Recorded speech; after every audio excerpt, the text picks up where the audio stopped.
지금 사실 내놓는 건 별로 의미가 없죠. 그래서 뭐 단기간에 그렇게 거래될 가능성도 많지 않고요. 네. 그리고 사실은 현실적으로 4월 15일 이전에 계약을 해야 되는데 뭐 거의 한 달도 안 남은 상황이기 때문에 더 이상 매물은 나오지 않는 것 같고요. 실제로 아실 들어가 보시면 네. 3일 전하고 비교해 보시면 지금 서울에 이제 매물은 드디어 줄기 시작합니다. 서울이 7,700건까지 갔던 게, 77,000건까지 갔던 게 그죠? 네. 예, 최고로 많이 갔던 것 같고요. 네. 예, 지금 현재는 75,000 정도로 줄었어요. 예, 그래서 한 1,000건 정도 줄었다고 볼 수 있고요. 네. 안타까운 거는 여전히 이제 전세 월세는 줄고 있다. 그 다음이 전세고요. 그 다음이 월세인데요.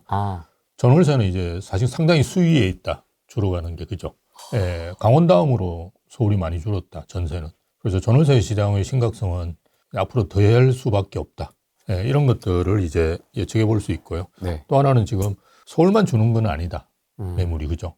예, 보시면 뭐 다른 데는 예전부터 좀 줄기는 했는데요. 네. 지방도 지금 꽤 매물이 줄고 있다. 그거는 뭐 자연스럽게 입주 물량이 없다 보니까 거래가 되면 최근에 이제 뭐 그 부산이라든지 대구 그죠? 울산 이런 쪽에 주거 선호 지역 같은 경우는 거래가 좀 되거든요. 네. 예, 그래서 거래가 되는데 입주 물량은 없고 예, 이러다 보니까 매물이 꽤 많이 줄어들고 있다. 전국적으로 이제 매물이 줄어드는 시기로 접어들고 아마 5월 9일 이후로는 매물은 아주 뭐 잠길 가능성이 크죠. 예, 보니까 지방도 지금 공급이 예, 맞습니다. 많이 줄었네요. 그 부산 같은 경우도 보면 거의 한 반 토막 정도 났어요. 서울은 이제 5분의 1 토막이잖아요. 저희가 한 5만 세대 정도 공급되다가 지금 만 세대로 떨어지거든요. 네. 근데 부산 같은 경우 지방을 제가 전체적으로 다 보지는 않았는데 부산은 뭐 저 고향이고 이래서 가끔 보는데요. 거의 2만 세대 공급하다가 이제 만 세대로 이렇게 떨어졌거든요. 그래서 지방도 뭐 어마어마하게 준다. 대구 같은 경우는 우리 그 홍준표 시장께서 아예 인허가를 안 내줬기 때문에 올해 내년부터 이제 급감합니다. 그래서 몇천 세대밖에 이제 입주를 안 하거든요. 네. 예, 그래서 지방도 사실은 매물 부족에 지금 시달릴 가능성이 있다라고 볼 수 있죠. 그리고 지금 현재 그 15억 이하는 잘 아시다시피 지금 거래가 잘 되고, 그러니까 우리가 매물이 나오는데 왜 이제 강남이라든지 용산에는 매물이 그 계속 증가하는 듯이 보이느냐 그러면 거래가 안 되는 거거든요. 그래서 현실적으로 지금 강남에 있는 뭐 30억, 50억 하는 아파트를 2억 대출로 산다는 것이 쉽지가 않죠. 네. 그리고 지금 나와 있는 매물은 다 뭡니까? 다주택자 매물이 대부분이거든요.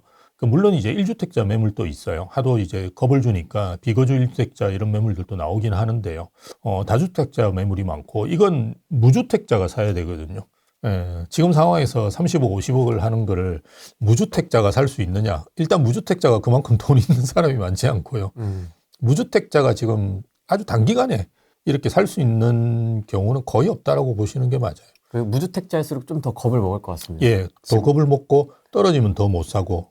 무주택자는 대부분 보면 저희가 이제 떨어질 때 사라고 이야기 드려도 잘 못 사시고 오를 때 사시거든요. 네. 예, 그래서 현재 상황에서 무주택자분들이 뭐 아주 주거선호 지역에 30억, 50억 하는 아파트를 살 가능성 거의 없다. 그러니까 계속 적체되는 거고요. 대신에 이제 외곽에 있는 15억 이하의 아파트 같은 경우는 지금 매수세가 상당합니다. 예, 그래서 나오는 족족 팔려나가는 걸로 알고 있거든요. 아, 그렇습니까? 예, 그래서 호가도 지금 오르고 있는 상황이고요. 그 한국부동산원에 들어가셔가지고 그 이제 매주 그죠? 우리가 그 아파트 매매 가격 상승률을 보시면 강남이라든지 좀 있으면 이제 마포, 성동 이런 데도 좀 조정이 될 가능성이 있고요. 네. 그러니까 이제 하락 전환을 했는데요. 관악구라든지 우리가 일반적으로 외곽에 있는 이런 지역들은 상승폭을 지금 키우는 중입니다. 오히려. 그래서 서울 전체적으로 보면 지금 0.08%인가 3월 9일 기준으로 보면 올랐는데요. 물론 약간 이제 원체 이제 강남에 있는 아파트들이 기여하는 바가 크기 때문에 조금씩 이제 상승폭이 축소되고는 있는데요. 지금은 하락기가 아니고요. 상승기입니다. 상승기인데 강남이나 이런 쪽이 오르다가 이제 예전에도 그런 경우 많죠. 이제 갭 메우기를 하잖아요. 그 외곽 지역들이 다시 오르고 있는 이제 그런 상황이라고 보시면 되고요. 그리고 강남이라든지 주거선호 지역 매물들 강남은 아직까지 뭐 그런 게 뚜렷하지는 않는데요.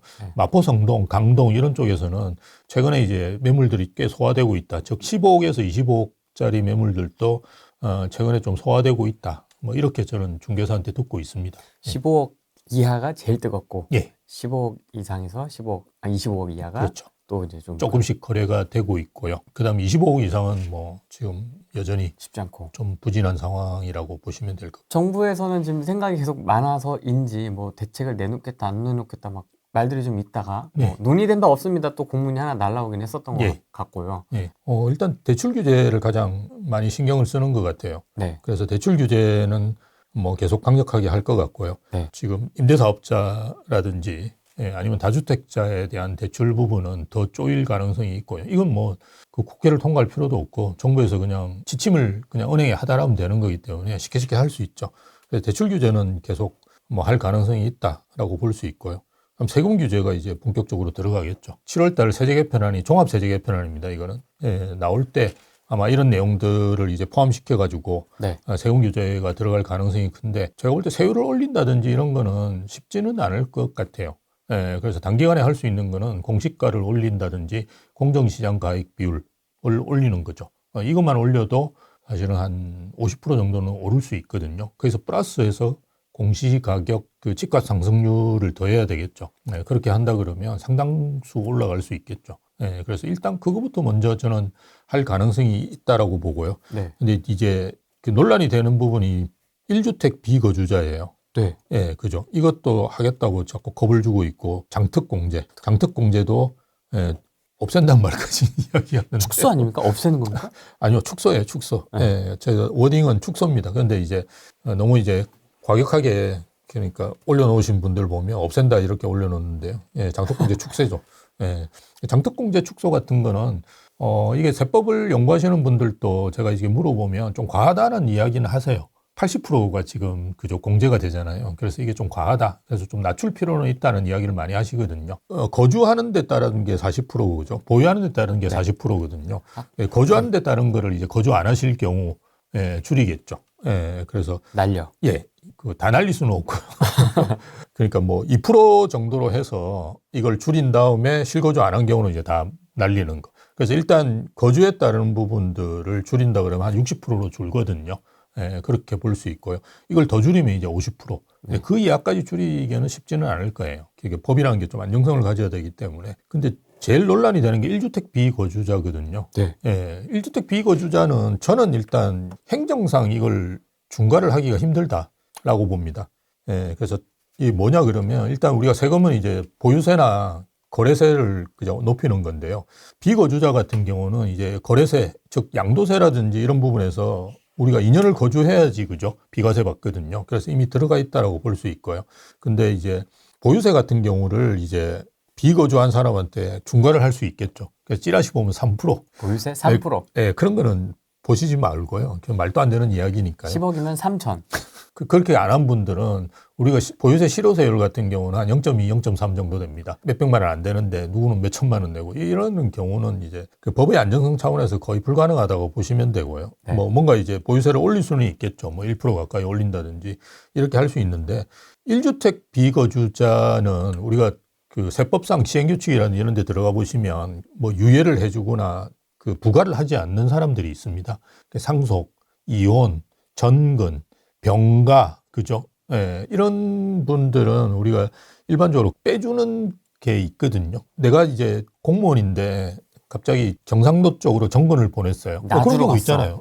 나주로 갔어요. 그래서 내 주택을 임대를 해야 되잖아요. 임대를 하고 가족끼리 다 지금 나주에 가서 살고 있는데 그 사람한테 중과를 한다. 쉽지가 않죠. 그 말이 안 되잖아요, 일단. 팔고 가라 뭐 이런 뉘앙스로 과세를 하지 않을까요? 그럴 수는 있겠지만 현실적으로 그걸 전체를 다 그렇게 팔고 가라. 그거는 거주인의 자유 같은 게 문제가 될 소지가 있지 않나요? 이걸 그럼 이제 병가라든지 모든 것도 다 그냥 팔고 해라. 내가 해외 나가는데 아버님 부모 복양하는데 시골에 가야 되는데 모든 걸 다 팔아라. 그거는 쉽지는 않을 거예요. 제가 볼 때. 그래서 이거를 선별해서 그 중과를 한다는 거는 일단 불가능해요. 왜냐하면 정말 그 사람이 우리가 일반적으로 알고 있는 정상적인 이유 때문에 그죠? 이 집을 서울에 남겨두고 전세를 주고 내려가는 경우까지 다 중과를 할 수가 없거든요. 그럼 하나하나 다 보고 선별해야 되는데 이게 불가능해요. 일단 과세 당국에서 이렇게 과세를 할 수가 없습니다. 그래서 저는 1주택 비거주자에 대한 과세는 없을 거라고 보고요. 근데 이제 대출에 대한 규제는 할 수는 있겠죠. 뭔가 어떤 방식이든지 할 수는 있겠지만 근데 사실 그것도 사실은 논란이 되죠. 내가 정부에서 가라 그래가지고 갔는데 왜 내한테 대해서는 대출을 해소하냐 이런 문제가 있을 수는 있는데요. 일단 과세는 저는 거의 불가능하다. 근데 이제 대출은 가능한 이유가 뭔가 이제 기준을 주고 그냥 은행에서 네가 해라 라고 해도 되잖아요. 네. 은행에서 판단해라. 은행에서 네가 알아보고 이렇게 될 경우에는 해라 라고 할 수는 있기 때문에 재량. 그래서 은행에서 그러니까 본인이 못하는 건 이제 은행에다가 떠넘기는 거죠. 그럼 은행에서 또 막 헷갈리니까 아예 안 해줘 버리는 우리 은행에서 헷갈리면 안 해줍니다. 그게 우리나라 은행의 방식인데요. 정부에서 이제 강하게 하면 지금 여러분 다주택자라든지 이런 거는 대부분 회수하려고 그래요. 은행에서 가보시면. 지금 아직까지 다주택자의 대출을 회수하라는 말을 은행에서 한 적이 없거든요. 네. 은행에다가 지침도 없어요. 근데 일단 안 해주려고 자꾸 은행에서 하거든요. 정부에서 뭔가 지침이 나오면. 그러니까 마찬가지로 1주택 피고주자에 대해서도 정부에서 계속 그렇게 괴롭힌다 그러면 은행에서 입장에서는 알아서 기는 방식이 제일 되겠죠. 그렇지만 중과를 하는 거는 거의 불가능할 거다라고 봐요. 일단 대출 규제하고 세금 규제 이 두 가지가 나올 가능성이 큰데요. 세금 규제는 지금 단계에서는 그냥 공시가를 올리고 공정시장 가액 비율을 60%에서 80% 올리는 정도. 그건 이미 아마 이재명 대통령도 이야기한 걸로 제가 알고 있는데, 80%까지 올리는 걸로는 알고 있습니다.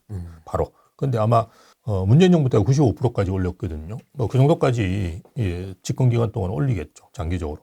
그래서 그 두 가지는 당장 시행하지 않을까. 네. 다시 한번 떠올릴 수밖에 없는 멘트가 있습니다. 후보 시절에. 네. 세금으로 집값 잡지 않겠다. 네. 세금 잘만 내면 됩니다. 다주택자가 어떻습니까? 네. 이랬던 기억이 나는데. 세금으로 집값 잡지 않겠다고 했더니만 진짜로 믿더라. 대통령이 되면 좀 달라져야 되는데 어쨌든 과거의 행태를 보면 우리가 별로 달라질 건 없다. 그래서 사람은 본질을 보셔야 된다. 저희 아까 식사할 때도 저희가 잠깐 그런 말씀드렸지만 부동산 전문가들이 종마들 중에 저는 이제 청와대에서 당연히 부를 사람은 아니고요. 불려가지고 이야기도 많이 한다고 합니다. 근데 전혀 지금 반영이 안 되고 있거든요. 그런 시장의 논리들 반영이 안 되고 있는 거는 아마 위에서 우리 이재명 대통령께서 생각하시는 거는 좀 다른 생각들을 하고 있는 것 같습니다. 부르지를 말든가. 그러니까요. 어차피 자기 마음대로 하면. 근데 일단 우리는 시장의 의견을 들었다.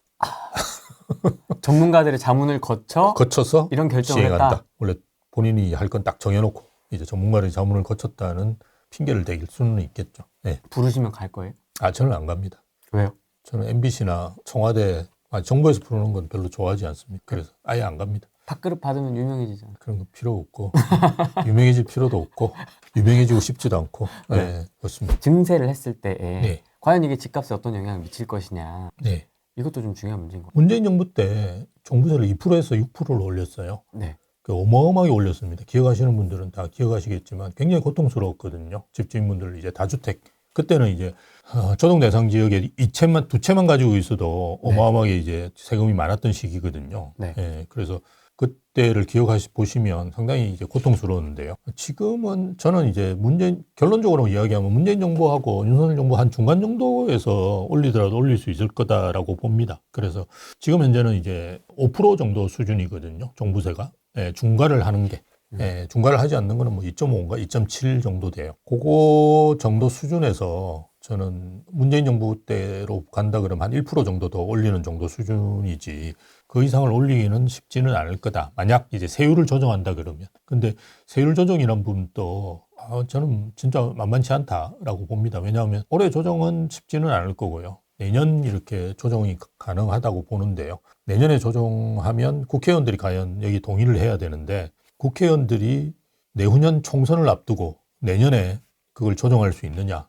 이거는 진짜 쉽지는 않아요. 특히나 이제 정모 씨가 마포를 지역구로 가지고 있는데 마포에서 이거 올리는 순간 마포는 두세 배씩 오르거든요, 가격이. 청래형? 정모 의원께서 대표를 맡고 계신데 그 올리기가 만만치 않을. 근데 우리가 다 서울이나 수도권만 생각하는데요. 지방은 더 심각해요. 사실은 지방은 올해는 여러분 이제 세금 내는 거 다 정해지셨어요. 그래서 여러분 호갱노노 이런 사이트 들어가 보시더라도 여러분 이제 어느 정도 세금 내는지 이런 게 2026년께 나와 있어요. 그래서 대략적으로 예측해 보시면 되는데요. 그 내년부터 이제 적용되는 거죠. 그래서 내년부터 적용될 수 있는 세금이 공시가를 올리고 그죠? 공정시장 가액비를 올린 정도가 내년에 적용될 거예요. 거기에다가 플러스해서 더 하기에는 상당히 이제 부담이 되죠. 왜 부담이 되느냐 그러면 내년에 이제 공시가를 올리고 공정시장 가액 비율을 올리는 것만 해도 지방은 집값이 떨어지는데 보유세가 올라가거든요. 예전에 문재인 정부 마지막에 2022년 정도에 집값은 떨어졌는데 보유세가 올랐던 적이 있어요. 기억하시는 분은 기억하실 겁니다. 예, 그런 일이 지방에 벌어지는데요. 지방에 떨어진 데가 훨씬 더 많아요. 근데 이분들도 다 국회의원들이 있고 지방선거뿐만 아니라 나중에 총선을 해야 되는데 지역민들이 어마어마하게 욕을 할 거예요. 당연히.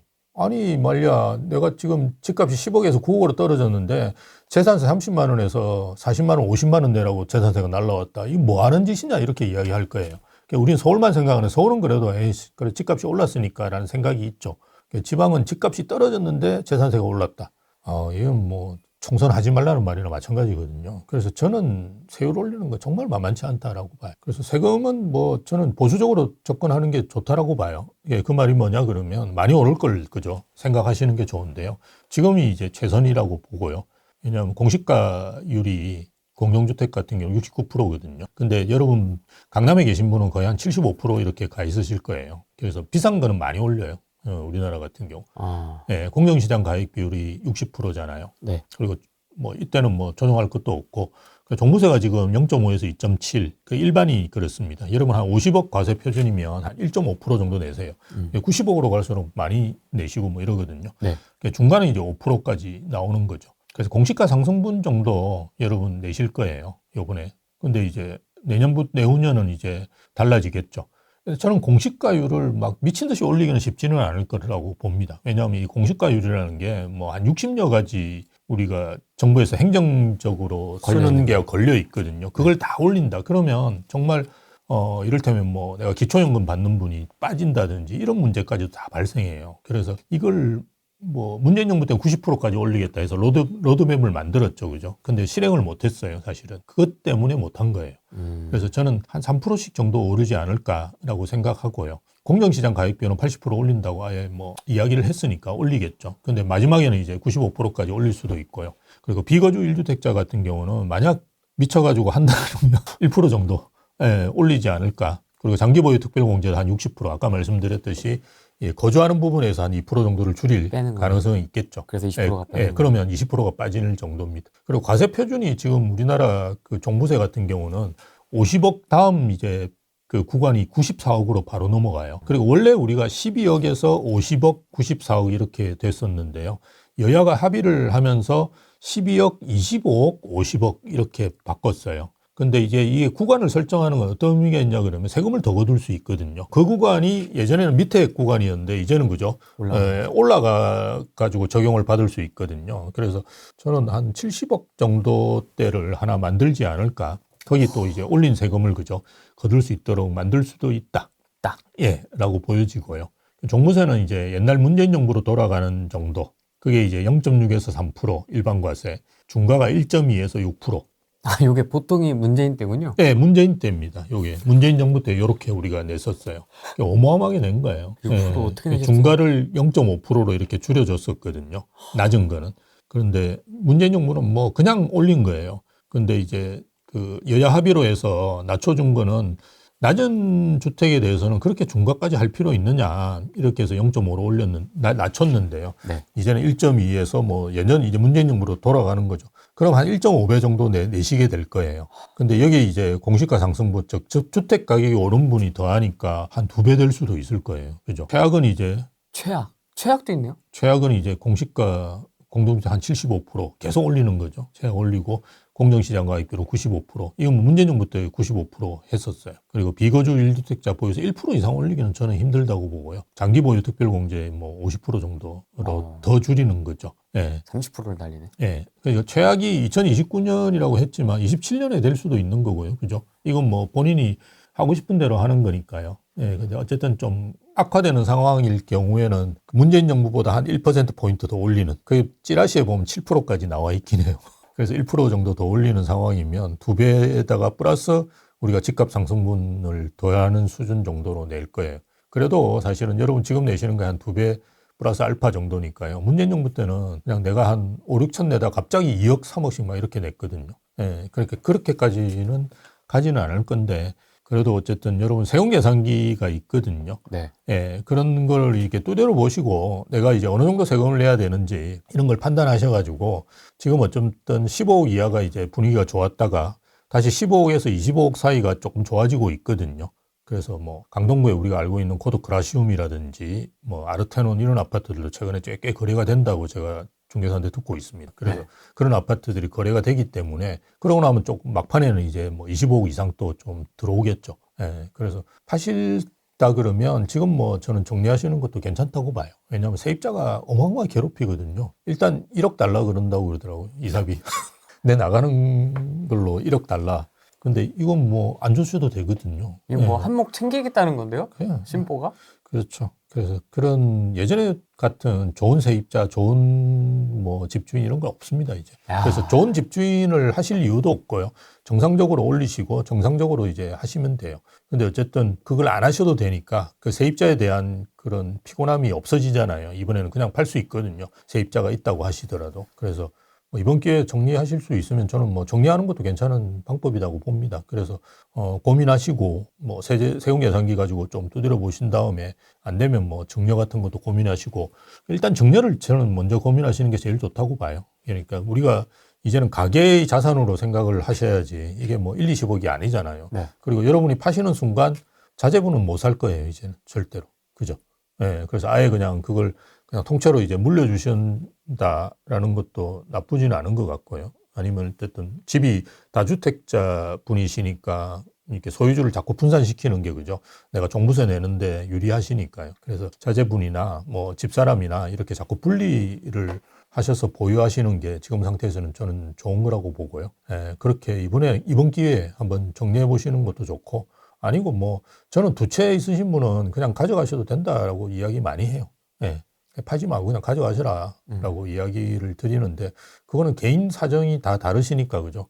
내가 뭐 은퇴를 하셔가지고 지금 세금 부담이 되신다 아니다 뭐 이런 게 차이가 있으시니까요. 그래서 하도 비거주일자에 대해서 지금 세금을 많이 매긴다고 그러던 바람에 1주택자분도 지금 파시는 분들이 꽤 있습니다. 예, 그래서 그거는 저는 아니라고 봐요. 예, 그건 아닌 것 같고요. 그래서 뭐 다주택자분들 같은 경우는 지금 좋은 기회니까요. 세입자 이제 피곤 안 하게 정부에서 아예 허가를 해줬잖아요. 그래서 그렇게 정리를 해보시는 것도 괜찮지 않을까 싶어요. 되려 저희 다주택자분들은 문재인을 한번 경험해봤기 때문에 예. 좀 이렇게 그래도 어느 정도 미리미리 준비하신 분들도 계시고 너무 그렇게 무리 안 하시는 분들도 계시고 이렇게 각자 알아서 준비를 하고 계셨었거든요. 네, 근데 맞습니다. 되려 1주택자분들은 맞습니다. 더 무서워하시는 것 같아요, 오히려. 그러니까요. 저희 그 매물 나오는 것도 1주택자 분들이 꽤 나옵니다. 그래서 저는 그러실 필요는 없는데라고 이제 말씀을 드리거든요. 그래서 어쨌든 지금 그 입주 물량이 그러니까 문재인 정부하고 크게 다른 점이 돈은 되게 많이 풀려 있고요. 입주 물량은 어마어마하게 줄거든요. 그래서 문재인 정부 때는 우리가 거의 4만 5천 채, 5만 채씩 공급됐는데도 불구하고 가격이 폭등했잖아요. 그래서 지금은 1만 채 입주하는데 뭐 그렇게 걱정하시느냐 저는 그렇게 말씀을 드리는데요. 예, 이게 또 대선은 모르겠지만 국회는 민주당에서 장악할 가능성이 크기 때문에 다주택자 양도세 중과는 아마 계속되지 않을까. 그죠? 계속되지 않을까. 뭐 외곽 지역 같은 경우는 뭐 경기에 따라 좀 달라질 수는 있겠지만 서울은 아마 토지거래 허가제라든지 조정대상 지역이라든지 이런 걸 풀기는 쉽지는 않을 거다. 예, 저는 일단 그렇게 봐요. 입건한 지 한 거의 1년도 안 돼서 원복이 되는 거, 거의 서서히 원복이 돼가고 있는 거. 진짜 서서히가 아니라 빠르게. 빠르게. 1년 내에. 진짜 그죠? 빠르게. 당선이 언제 됐나요? 5월이 됐나요? 6월. 6월이 됐나요? 6월 안에 문재인 정부 할 거 거의 다 할 것 같아요. 문재인 한 3, 4년 차 때까지 했던 3, 4년 차 때까지 다 때려 넣어서. 다 때려 넣어가지고 1년 안에 다 할 것 같아요. 좀 선제적으로 대응하는 측면은 있는 것 같아요. 이재명 정부는. 그래서 아마 그런 걸 다 하지 않을까 그렇게 생각합니다. 더 심리적으로 좀 위축됐던 거는 뭐 SNS도 SNS지만 자기 집을 팔았지 않습니까? 결혼한 의지. 지금 팔았나요? 거래가 됐나요? 아니 안 찍힌 거 안될 같아요. 거예요. 실거래가는 안 찍혔으면 안 됐어요. 거래가 안 됩니다. 그 아파트는. 세입자가 있는데 무주택자가 와서 사면 되나? 되긴 약정서를 되네요. 넣어놨겠죠. 예, 도저히. 그럴 수는 있겠네요. 세입자가 있어도 예, 대통령 집인데 대통령한테 1억 달라고 할 수는 없잖아요. 그렇죠. 드럼통을 들어가겠지. 세입자분은 되게 힘드시겠다. 안 팔린 것 같은데 모르겠습니다. 예, 본인 것도 판다고 했지만 그런 거 다 쇼죠. 예, 그래서 너무 거기에 민감하게 반응 안 하시는 게 저는 좋은 것 같아요. 야. 조금 더 민감하게 이번에는 반응하신 게 아닌가 싶어요. 자기 집도 팔았다는 의지를 이렇게 대국민적으로 보여주니까 이제 더 긴장하는 것 같아요. 근데 거기는 대통령이 들어가기 좀 애매하긴 않나요? 어차피 뭐 저 문재인 씨처럼 그죠? 그렇죠. 양산에 이상한 데 들어가가지고 이렇게 하든지 어차피 뭐. 지을 겁니다. 그러니까요. 퇴임이 지금 뭐 자기 돈으로 짓는 것도 아닌데 빼먹을 건 다 빼먹어야지 되는데요. 예, 그런 걸로 짓겠죠. 예, 그렇게 들어가면 일단 경호 자체가 안 안 됩니다. 돼요. 예, 네. 경호가 할 수가 없기 때문에 그게 들어가지는 않을 거예요. 근데 뭐 따지고 보면 들어가지 않을 때를 파는 건데요. 원래 그런 거 잘하는 사람이니까요. 아, 어차피 팔아야 되는 거였구나. 어차피 팔아야 돼요. 그게 다시 못 들어가니까. 그럼요. 그게 경호 자체가 안 됩니다. 예, 경호 자체가 안 되기 때문에 어차피 팔아야 돼요. 예, 그런 차원에서 뭐 지금 내놓는 거라고 볼 수 있는데요. 물론 이제 선동 측면에서는 그죠. 그렇게 내놓는 게 훨씬 좋죠. 아마 2018년 4월 달에 양도세 중과가 시행이 됐습니다. 여러분 뭐 기억하시는 분 다 기억하실 건데요. 그때 이후에 아파트 매매가격 상승률이 어떻게 바뀌었는지, 거래가 어떻게 됐는지 이런 거 이제 확인해 보실 수 있는데요. 네. 보시면 1월 달에 동남권이죠. 즉 강남 4구입니다. 우리가 강동구까지 포함하면 3%가 넘었어요. 가격 상승률이. 어마어마한 거예요. 와. 그죠? 1년 상승. 이게 뭐 서초구만 이야기하는 게 아니라 4개구를 다 합친 게 3%가 넘었으니까요. 어마어마하게 올랐죠. 그래서 연간으로 따지면 거의 뭐 3, 40% 그죠? 상승률이라고 볼 수 있는데요. 그러다가 보시면 양도세 중과를 발표를 하고 난 다음부터 가격이 떨어지기 시작합니다. 그래서 두두둑 떨어져, 예, 발표한 시점이 제가 정확하게 모르겠는데요. 이렇게. 예, 이렇게 떨어지기 시작합니다. 그래서 4월 달에 거의 그죠? 이제 바닥을 보이는데요. 근데 5, 6월 달이라고 해가지고 가격이 확 오르진 않습니다. 왜냐하면 팔 사람들 빨리 팔거든요. 그래서 그때도 급하게 이제 파실 분들 파셨어요. 그리고 살 사람도 이게 웬 떡이냐 이래가지고 덤벼 들어가서 사고 이러기 때문에 네. 5, 6월 달은 거래가 없죠. 예, 당연히. 또 혹시나 더 떨어지는 거 아닌가 이렇게 해가지고 보고 있겠죠. 사람들은. 예, 그러다가 7, 8월 되면서부터 어마어마하게 또 오릅니다. 그래서 9월 달에는 다시 또 거의 2% 중반대까지 오르는 거 볼 수 있습니다. 네. 그리고 대부분의 지역들이 비슷하게 옵니다. 전국은 이제 그냥 평평한데요. 그래도 이제 전국도 9월 달에는 좀 올랐어요. 근데 전국이 평평한 이유는 이때는 이제 지방은 마이너스였어요. 계속 떨어지고 있으니까 합쳐놔봤자 어차피 큰 의미가 없고요. 수도권 그나마 좀 의미가 있게 움직였고요. 서울은 이제 사실은 기울기가 다르다 뿐이지 거의 비슷한데요. 그런 식으로 이제 아파트 매매가격 상승률이 오릅니다. 그래서 아마 5월달 지나고 나면 6, 7월 달에는 그죠? 좀 뭐 5, 6, 7 정도는 좀 부진한 흐름을 보일게요. 특히나 6월 달에 6월 1일 날 그 재산세 부과 시점이 있잖아요. 그래서 임대사업자인데 8년 만기가 돼가지고 이제 회수된 분들이 계시거든요. 이런 분들 같은 경우는 6월 1일 전에 팔려고 또 하시는 분이 계실 거예요.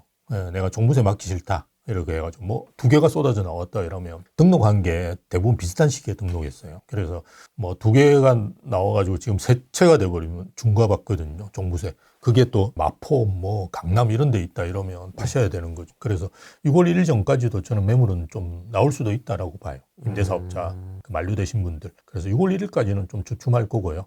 뭐 7월 지나면서 뭐 8월 이렇게 되면 조금씩 가격이 오르고 9월 달에 또 피크가 되지 않을까. 그럼 또 생각하는 때리고. 거죠.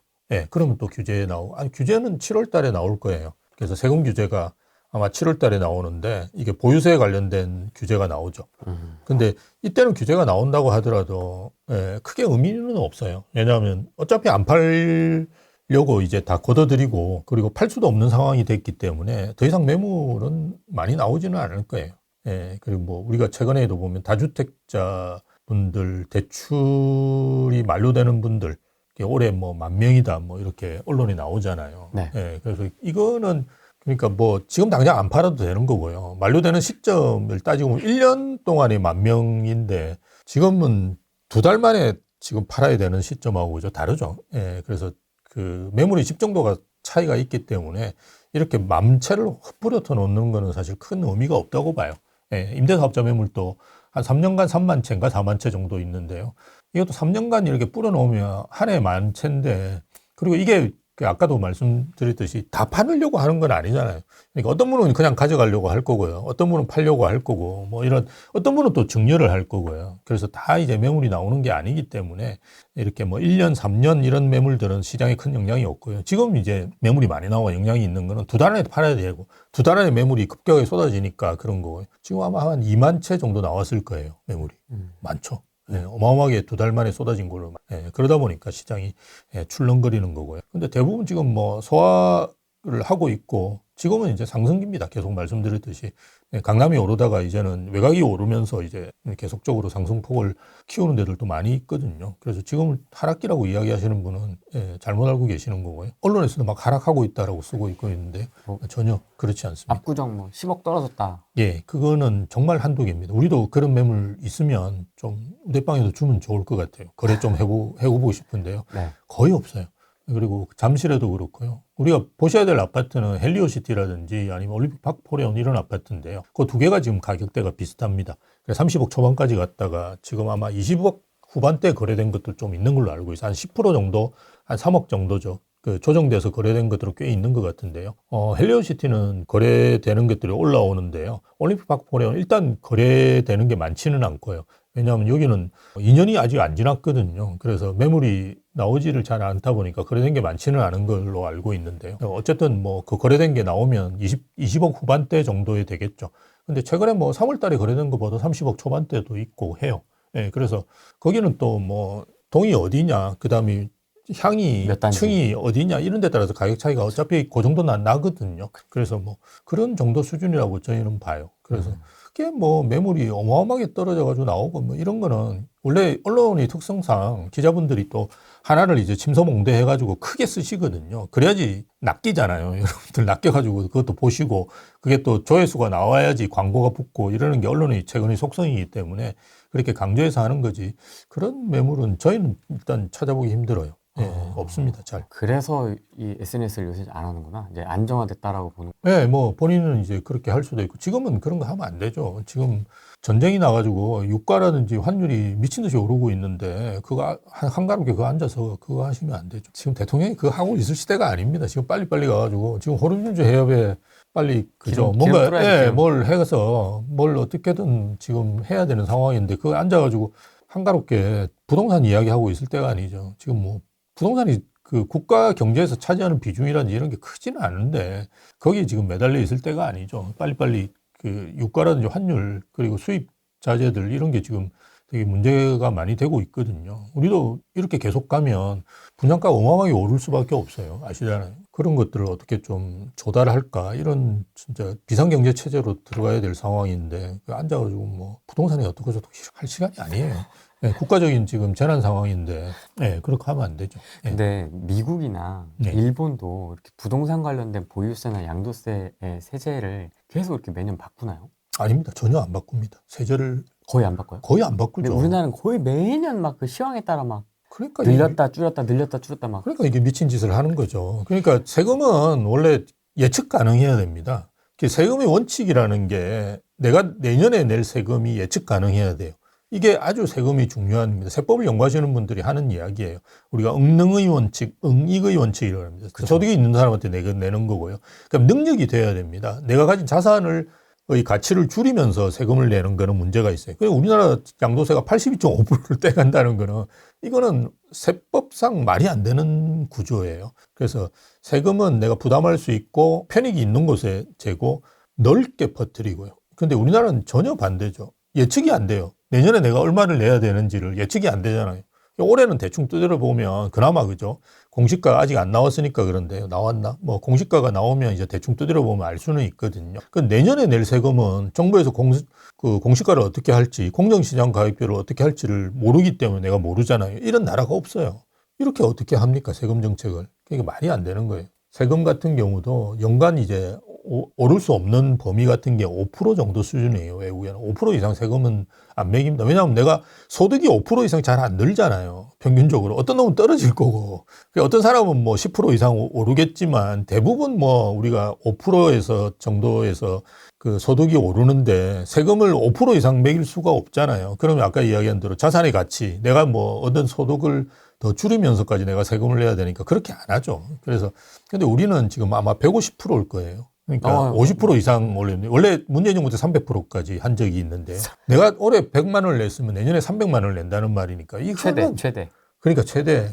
이게 말이 되는 나라인지 그러니까 정말 세법 연구하시는 분들 보면 이 말이 안 되는 거죠. 말이 안 되는. 그러니까 어쨌든 예측 가능해야 되는데 우리나라는 전혀 예측 가능하지 않죠. 다른 나라에 있는 세금들을 가져오는데요. 최근에도 뭐 싱가포르 갔다 왔잖아요. 싱가포르 갔다 와가지고 뭐 보유세 1%니 뭐 이런 이야기 하는데요. 싱가포르는 취득세하고 양도세가 없거든요. 그래서 그런 세제의 전체적인 시스템을 가져오는 거지. 우리는 나쁜 것만 가져오거든요. 취득세가 싱가포르가 두 채부터 8%, 12% 이렇게 올라가요.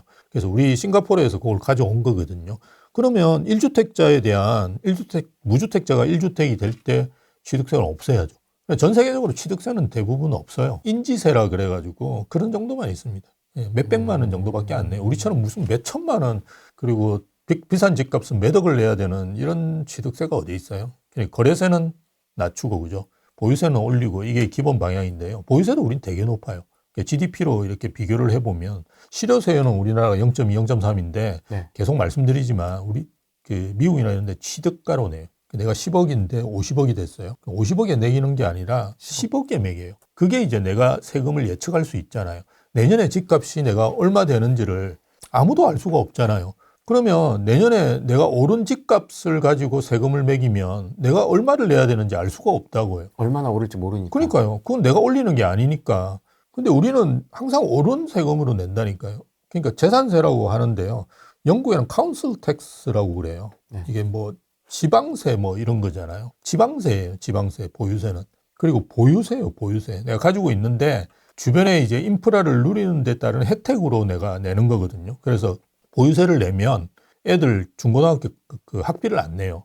근데 내가 보유세를 안 낸 사람이다 그러면 학비를 내야 돼요. 아, 그리고 영국은 우와. 세입자가 내요. 집주인이 안 낸단 말이에요. 왜?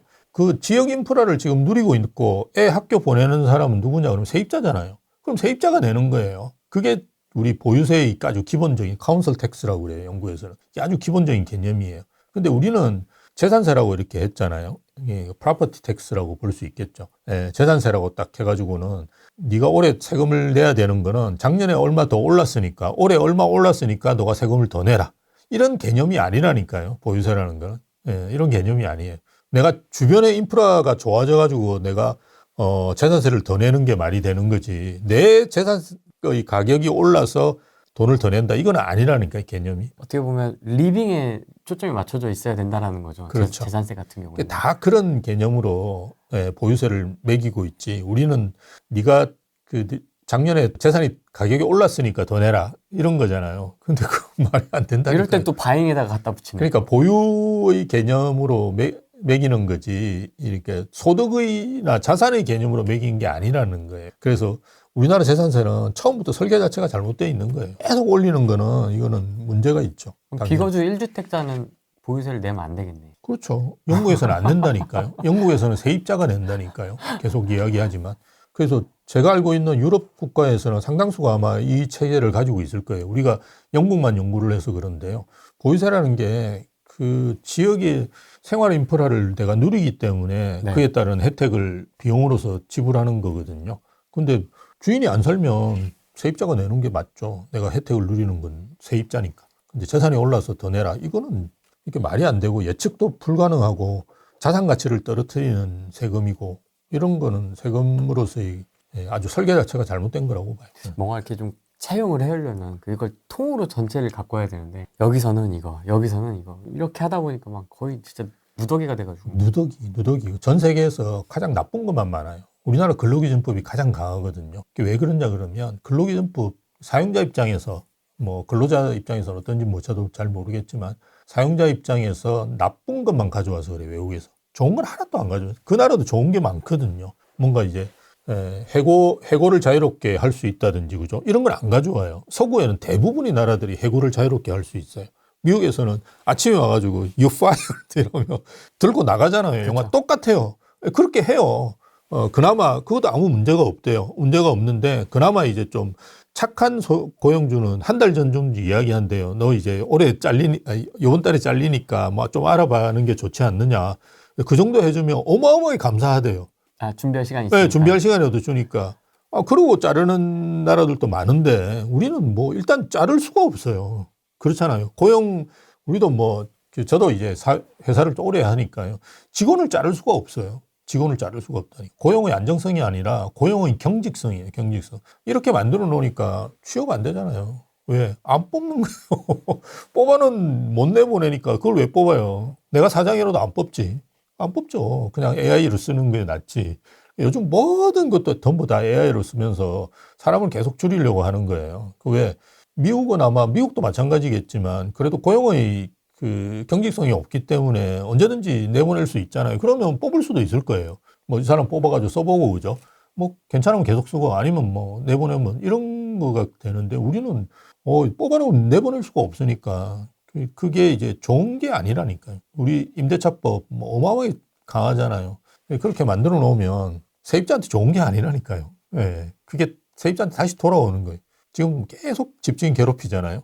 그러면 어디로 가요? 세입자로 가잖아요. 세입자한테 간다니까요. 전월세 다 없애버리고 지금 정부에서 나서가지고 전월세 다 없애고 1주택만 살아라 그러고 그럼 세입자는 어디가 살 거예요? 공공주택 지어주는 거 그거 언제 지을 건데? 한참 있다가 지을 열심히 거예요. 짓겠다고 합니다. 아니 뭐 LH 사장이라도 임명하고 난 다음에 열심히 지으라고 1년 동안에 사장도 임명 안 하고 있으면 뭘 열심히 지어요. 그러니까 지금 택지를 더 이상 이제 분양을 안 하고 있거든요. 네. 이것도 정말 심각해요. 제가 예전에 나와서 말씀을 드렸는데요. 지금 한 1년 가까이 됐거든요. 택지를 그 627 대책 나왔을 때 더 이상 그 택지를 공급 안 하고 이제 LH에 직접 시행을 하겠다라고 이야기했어요. 그래서 더 이상 이제 택지는 개발을 하는데 공급을 안 하고 있어요. 민간한테. 지금 한 1년 됐잖아요. 4월 되면 거의 4월 되면 1년이란 말이에요. 이게 사장이 임명되고 오늘 그 임재만 교수 그 지금 개혁위원회에 있는 교수님 대학 선배님이신데 그분 또 인터뷰를 했어요. 사장 임명하고 조직 개편하는 게 하루 이틀에 되는 일이 아니다. 이렇게 이야기를 했어요. 뭐 한 1년, 2년 걸릴 거예요. 그동안은 이제 그러면 2, 3년 동안 민간에 택지를 공급 못 하는 거예요. 지는 계속 지르고 있는 거예요. 공급이 안 되는 거예요. 왜냐하면 민간에서 뭐 공급을 할 수는 있겠죠. 뭐 여기저기 모아가지고 우리 소위 이야기해서 디벨로퍼가 토지 작업해가지고 그죠. 막 모아가지고 500세대, 1000세대 이렇게 할 수 있는데 그거 시간이 어마어마하게 걸리잖아요. 정부에서 그냥 수용 쫙 해가지고 그냥 택지 쫙 공급하는 거 이런 게 어마어마하게 빠르거든요. 그걸 해야 되는데 그게 지금 2, 3년 늦어지는 거예요. 공백 생기는 거예요. LH에서 한다고 해놓고 또 한다고 하더라도 그게 제대로 할까요? 뭐 전혀 그렇게 생각 안 해요. 제가 계속 나와서 이야기했지만 LH도 공무원인데 뭐 한단 구청에 가가지고 계속 그 협의를 해야 되는데 그 협의를 하겠어요? 공문 하나 보내놓고 가만히 있겠죠. 그렇죠. 안 돼요. 이게 할 수가 있는 조직이 아니라니까요. 근데 하겠다고 저렇게 설치고 있으니까 그래서 제가 볼 때는 그냥 공공이에요. 공공에서 다 가져가겠다는 생각. 이게 이제 이재명 정부의 가장 큰 생각이에요. 물론 이제 문재인 정부 때도 비슷한 생각을 했는데 그래도 이제 분양하고 같이 이제 가는 거죠. 그래서 일정 부분은 이제 민간에서 하는 거를 하고 그 다음에 공공에서 할 수 있는 역할을 하는 건데 지금은 아예 공공 자체가 다 하겠다는 이제 프레임을 가지고 있어요. 이재명 정부가 문재인 정부의 큰 차이는. 그때는 3기 신도시라도 뭐 발표라도 했죠. 그러니까 3기 신도도 대부분 분양이에요. 근데 지금은 3기 신도시도 임대를 계속 많이 넣고 있어요. 그래서 오늘 뭐 우리 후레이님 보내주셨던 그 상가. 단기 상가하고 했는데 그거 자세히 읽어보면요. 공공에서 매입이라는 단어가 탁 들어가 있어요. 자세히 보세요. 그것도 임대주택이네요. 그것도 이제 탁 공공에서 매입하는 거예요. 지금 와. 돈이 있으니까 아직까지는 공공에서 매입할 수 있거든요. 그리고 일반 주택은 좀 비싸잖아요. 그러니까 아무리 싸게 사도 60, 70%일 거예요. 근데 이건 지금 뭐 거의 20, 30% 후려칠 수 있거든. 공실이고 막. 공실이니까 지금 아마 집주인이 20, 30%만 줘도 팔고 도망가려고 할걸요. 그렇죠. 그러니까 그걸 사서 이제 고치겠다는 거죠. 예, 그렇게 해서 주거로 공급하는데 다 자기 거예요. 자기 거 되게 좋아해요. 자기가 가지고 있는 거잖아요. 예. 그러니까 그거를 하는데 그거는 근데 지금 상가나 지식산업센터는 아파트를 고칠 수가 없어요. 예, 물론 공공에서 다 가지고 이제 해보면 할 수는 있는데 어마어마하게 돈이 많이 들어가요. 오피스텔이나 생활형 숙박시설을 바꾸는 거하고 다르다니까요. 생활형 숙박시설은 일단 주거용이잖아요. 들어가 보면 아무것도 안 고쳐도 살 수는 있어요. 근데 우리가 이제 아파트나 이런 상업용 같은 경우는 이게 주거의 안전이라든지 위험에 대한 기준 자체가 다르거든요. 그래서 내력벽 같은 것도 다시 만들어야 되고 뭐 이런 게 할 수가 있는 거예요. 근데 최근에 이제 생활형 숙박시설은 확 그런 규제를 줄여줘가지고 이제 오피스텔로 바꾼 건데요. 예, 비용이 많이 들어요. 이거는 뭐 그 지식산업센터 가면 그 수도도 없잖아요. 그거 하나 다 빼와야 돼요. 그러니까 어마어마하게 많이 비용이 들 거예요. 근데 원칙적으로 하면 그걸 이제 공공에서 매입해서 하면 뭐 상관이 없는데 민간에서 하면 집주인들이 그걸 낼 수가 없어요. 그 소유주들이. 내가 지금 지식산업센터를 가지고 있어요. 한 5년간 세금만 두드려 맞고 있는 거예요. 지금 그죠? 공실이야. 세금만 맞고 있나? 대출 이자 뭐 이자 어마어마하게 맞고 지금 거의 그 파산 직전에 이런 사람이에요. 근데 그거 리모델링 하는데 5천만 원 들어갑니다. 이러면 뭐라 그럴 것 같아요. 그걸 5천만 원을 내고 그거 다시 완전히 뜯어고치는 사람이 있을까요? 거의 없어요. 근데 이제 생활한 숙박시설이니까 몇백만 원만 해도 되거든요. 그러니까 그게 전혀 안 되는 거예요. 예. 그러니까 그렇게 하면 안 되고, 우리가 저번에 나와서 제가 말씀드렸나? 공급계획은 단기, 중기, 장기, 이게 지금 중기 계획을 이야기하는 거거든요. 단기 계획은 이제 재개발, 재건축 활성화시키는 거 외에는 방법이 없어요. 지금 당장 나올 거는 그거밖에 없잖아요. 5년 내에 나올 수 있는 건. 그걸 해야 되고요. 단기 계획 같은 경우, 뭐 오피스텔 이런 거는 빨리빨리 할 수 있겠죠. 예. 그래서 그거는 오피스텔이라든지 생활형 숙박시설 이런 거 바꾸는 거죠. 그 다음에 도시형 생활주택, 연립다세대는 6개월이면 지어요. 예, 그러니까 그런 거를 이제 할 수 있는 게 중기 대책인데, 최근에 이야기한 건 이제 중기 대책이거든요. 근데 대부분 주거 비슷한 거를 건드려야지 그게 빨리빨리 진행이 되고, 소유주한테 다 이제 망해가는 소유주라도 한 2, 300 내면 네 오피스텔로 바꿔주니까 너 팔 수 있어. 이렇게 이야기하면 하겠죠. 예, 본인이 돈을 내. 500 정도면 내가 하겠습니다. 이렇게 가능한데 5천 내라 그러면 지금 내가 파산 직전인데 누가 5천을 내요? 그러니까요. 안 되죠. 5천 또 쌀 거예요. 그걸 지식산업센터 가보면 아무것도 없어요. 여기 이거밖에 없잖아요. 이걸 지금 아파트로 만들어야 되면 얼마나 많이 들어가요. 인테리어 새로 하는 거나 마찬가지인데 제가 볼 때 5천만 원 또 쌀걸요. 이거 인테리어 하는데 내력벽 다 만들어야 되면 불가능하잖아요. 그러니까 말이 안 되는 걸 지금 하는 거예요. 그래서 그 좀 실현 가능성이 있는 걸 이야기해야지. 또 누가 이야기했는지 모르겠는데, 예, 그런 이야기를 또 하는 거죠. 말이 안 되는 공급 계획이에요. 거래량 또 가격하고 비슷해요. 예, 가격 상승률하고. 예, 보시면 12,000 이렇게 되다가, 그죠? 이게 빨간 게 아직 안 뜨는, 예, 요 빨간 게 그겁니다. 예, 그래서 12,000 거래되고 15,000 거래되고 이럴 때는 전세나 월세보다도 훨씬 많이 거래됐어요. 예, 그래서 이건 좀 너무 오버슈팅 된 거죠. 예, 너무 이제 과열된 거라고 볼 수도 있고요. 어쨌든 12,000 정도 되다가 9,000 이렇게 가다가 4,000으로 뚝 떨어지잖아요. 네. 거래 안 되는 거예요. 4,000대로 쭉 가다가 이제 6월, 그러니까 4월 달에 이제 양도세 중과하고, 그 다음 4, 5월 달에 이제 나올 거 다 나오고 정리될 거 다 정리되고 6월부터 이제 조금씩 거래가 느는 거예요. 5천, 7천, 15,000 이렇게 올라와요. 여러분 아마 올해 하반기는 꽤 많이 오를 거예요. 정부에서 물론 이렇게 여러 가지 대출 규제라든지 이런 걸 하겠죠. 하지만 많이 오를 거예요.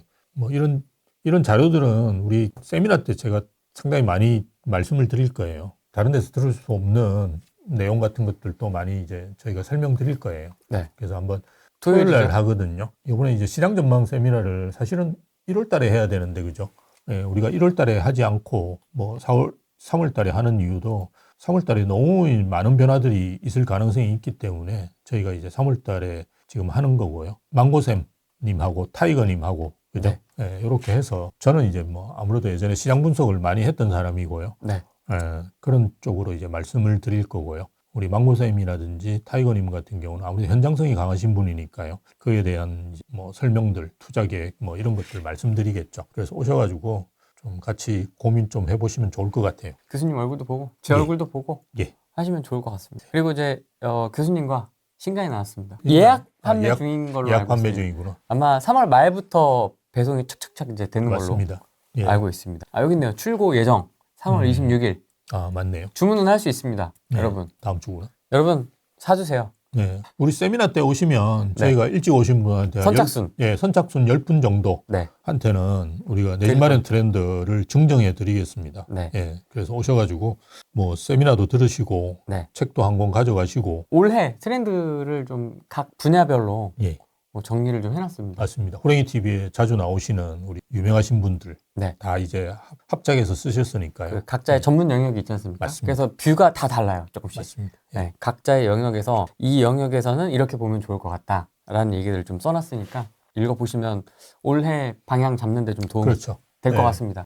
지금 어쨌든 다주택자 그리고 1주택자 매물들도 꽤 나오고 있는 상황이에요. 계속 말씀드렸지만 7월 이후에는 이제 보합에서 상승폭을 서서히 이제 확대할 가능성이 크고요. 일단 4월까지는 다주택자 매물이 어마어마하게 나올 거예요. 그건 저희가 어쩔 수 없다라고 볼 수 있고요. 임대사업 만료되는 매물들도 최근에 꽤 나온 거 있습니다. 그리고 앞에서 저희도 말씀드렸지만 비거주 1주택자나 고가 1주택자들도 그냥 겁이 나서 막 던지세요. 예, 그래서 저는 그러실 필요는 없다 그렇게 말씀을 드리거든요. 근데 이게 안타까운 거는 무주택자만 지금 다주택 매물을 살 수 있거든요. 그런데 이게 무주택자가 다주택 매물을 산다는 건 쉽지는 않아요. 그래서 저는 이게 큰 의미가 없다. 그래서 파란 걸로 이제 떨어진 걸로 저는 이제 표현을 했고요.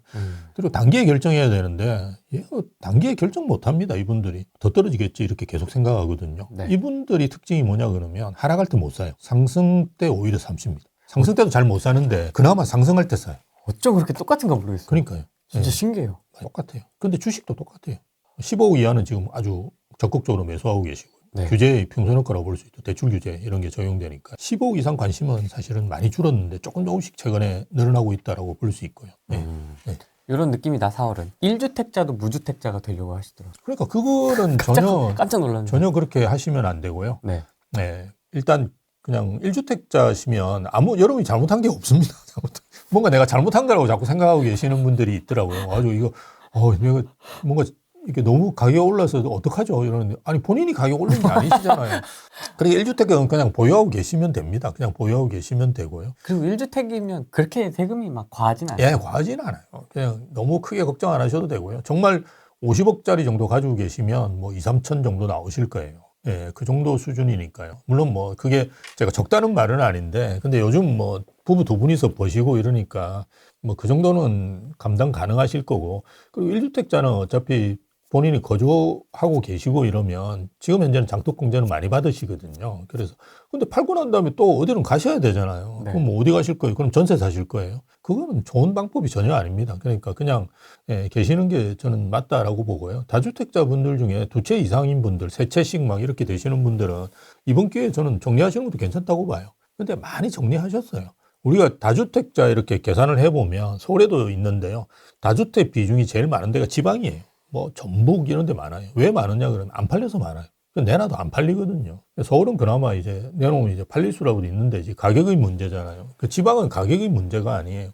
그냥 뭐 단독주택 저렴한 거 있는데 아버지가 돌아가시면서 상속해줬어. 안 팔려요. 그럼 어떡할 거예요? 그냥 가지고 있는 거. 그래서 다주택자 대신 지방분들이 많거든요. 뭐 그런 분들을 지금 싸잡아가 다 욕하는 거잖아요. 아니 난 뭐 전혀 잘못한 게 없는데. 개인적으로 잘못한 게 전혀 없으시면 저는 뭐 크게 걱정 안 하셔도 되고, 그리고 지방의 다주택 뭐 이런 것도 마찬가지예요. 최근에 지방 물건도 막 줄어들고 있는 거 보면 그분들도 막 내놓고 막 이럴 수도 있는데요. 그러실 필요 전혀 없다.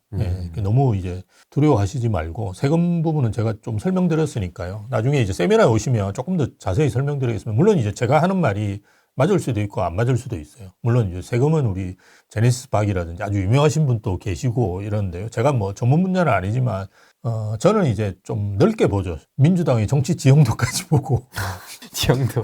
이게 어떻게 될 건지, 법이 통과될 건지 안 될 건지, 그죠? 이런 거 다 고민해서 사실은 말씀을 드리거든요. 그래서 조금 더 폭넓게 보는 시각이 저는 지금 필요하다고 봐요. 너무 이렇게 불안해 하실 필요는 없다. 왜 1년 안에 이재명 대통령이 다 모든 정책을 하려고 할까? 왜 그래요? 뭐 저는 이제 노후에 대한 대비 자체도 불안할 수도 있다고 생각해요. 이를테면 민주당에서 쌩 까는 거죠. 아, 본인의 노후? 그렇죠. 본인이 2년, 3년 지났을 때 과연 이런 정책을 할 수 있을까?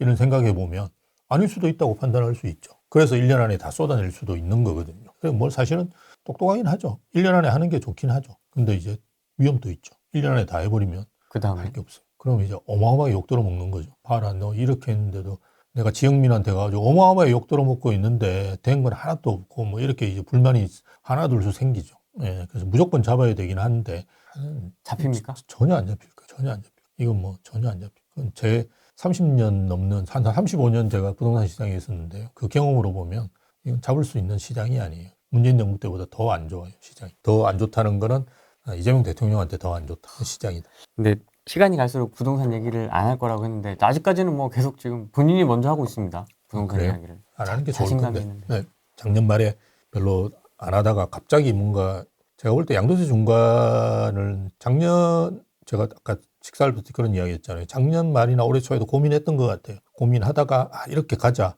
그러면서 내가 할 수 있는 역할이 뭐냐라고 아마 고민한 것 같아요. 그래서 뭐 SNS 어마어마하게 이제 구두 개입. 구두 개입을 하면서 우리가 보통 구찌겐세이라고 그러죠.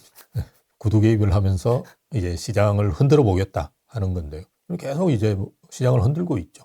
그래서 그러니까 지금 고가 1주택자나 비거주 1주택자까지도 이제 악의 축으로 몬 거예요. 그러니까 원래 이제 민주당이 잘하는 방식이 이렇게 그 뭐라 그러냐, 이렇게 갈라치기. 편 가르는 거잖아요. 이렇게 편 딱 갈라가지고 하는 건데요. 예전에 문재인 정부 때와 다르게, 그죠? 이제 고가 1주택까지. 왜냐하면 지금 정부 입장에서는 제가 볼 때는 그 공급 대책은 이제 별로 관심이 없는 것 같아요. 청와대에서는. 이게 뭐 아무 의미가 없다는 거 본인들도 알 거예요. 왜냐하면 이게 착공이 29년인데 빠른 게 그렇잖아요. 근데 착공 29년 해봤자 이게 자기한테는 아무 관련이 없는 이야기잖아요. 그래서 공급 대책은 일단 내가 볼 때 관심이 없는 것 같아요. 네. 관심이 없고. 근데 뭘 해야 될까를 고민 많이 하는데 공급이 안 나오면 그냥 매물이라도 많이 나오게 만들어야 되겠다. 이 생각을 했을 거예요.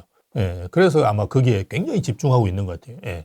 그래서 뭐 이 매물, 저 매물 다 그냥 뽑아가지고 나올 수 있도록 지금 겁을 주고 있잖아요. 그래서 1주택자 매물까지도 그죠. 지금 시장에 나오게 만든 거는 뭐 이재명 대통령이 한 성과라고 볼 수 있겠죠. 그래서 다주택자 매물도 나오는 거고. 근데 이미 사실은 상당히 늦었죠. 왜냐하면 지금까지 그런 매물들은 많이 나와가지고 시장에서 소화됐거든요. 이미 문재인 정부 때. 그런 상태에서 지금 더 막 뽑아내려고 하는데 한계는 많이 있을 거다. 근데 물론 이제 은퇴하신 분들, 이런 분들이 제일 겁을 많이 내시거든요. 소득이 주니까.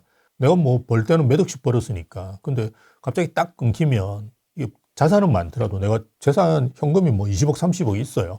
그래서 전혀 문제가 없는데도 이게 줄어드는 건 되게 무서워하세요. 예. 그럼 내가 항상 아니 그거 무슨 가지고 갈 겁니까? 이러면서 그냥 다 쓰고 가시면 되지. 이렇게 이야기해도 그런 생각을 잘 안 하세요. 저는 이제 다 쓰고 간다는 주의잖아요. 예. 근데 그분들은 전혀 그런 생각 안 하세요. 예. 그러다 보니까 이제 줄어드는 데 대한 불안감 같은 게 있으니까 이렇게 던지시고 이러는데 그건 저는 좋은 방법은 아니다. 아까도 말씀드렸듯이 특히 1주택자, 자제분들이 절대 못 산다. 자제분들이 절대 못 산다. 그래서 가계의 개념으로 좀 생각하시는 게 좋다. 예. 그래서 그 비과세가 맞춰져서 어차피 팔 때가 돼서 파시는 분들이야 뭐 전혀 상관없지만은 진짜 공포에 질려서 허겁지겁 던지는 분들은 저는 이건 아닌 것 같은데라는 생각이 들어요. 그러니까요. 그분들은 언제나 팔아도 되잖아요. 예, 언제나. 그리고 무슨 법이 제정되는데 땅 해가지고 내일 실시될 게 아니지 않습니까? 그래서 전혀 그렇게 겁을 내실 필요 없고 지금 파시면 한 10%는 떨어뜨려가 파셔야 될 거예요. 물론 뭐 어디에 존재하느냐에 따라서 좀 다를 수가 있는데요. 이게 5월 9일 지나고 나면 어쨌든 가격이 회복되잖아요. 회복될 거라고 대부분 예상을 많이 해요. 그래서 회복된다 그러면 1, 2억은 비싸게 받을 수 있잖아요.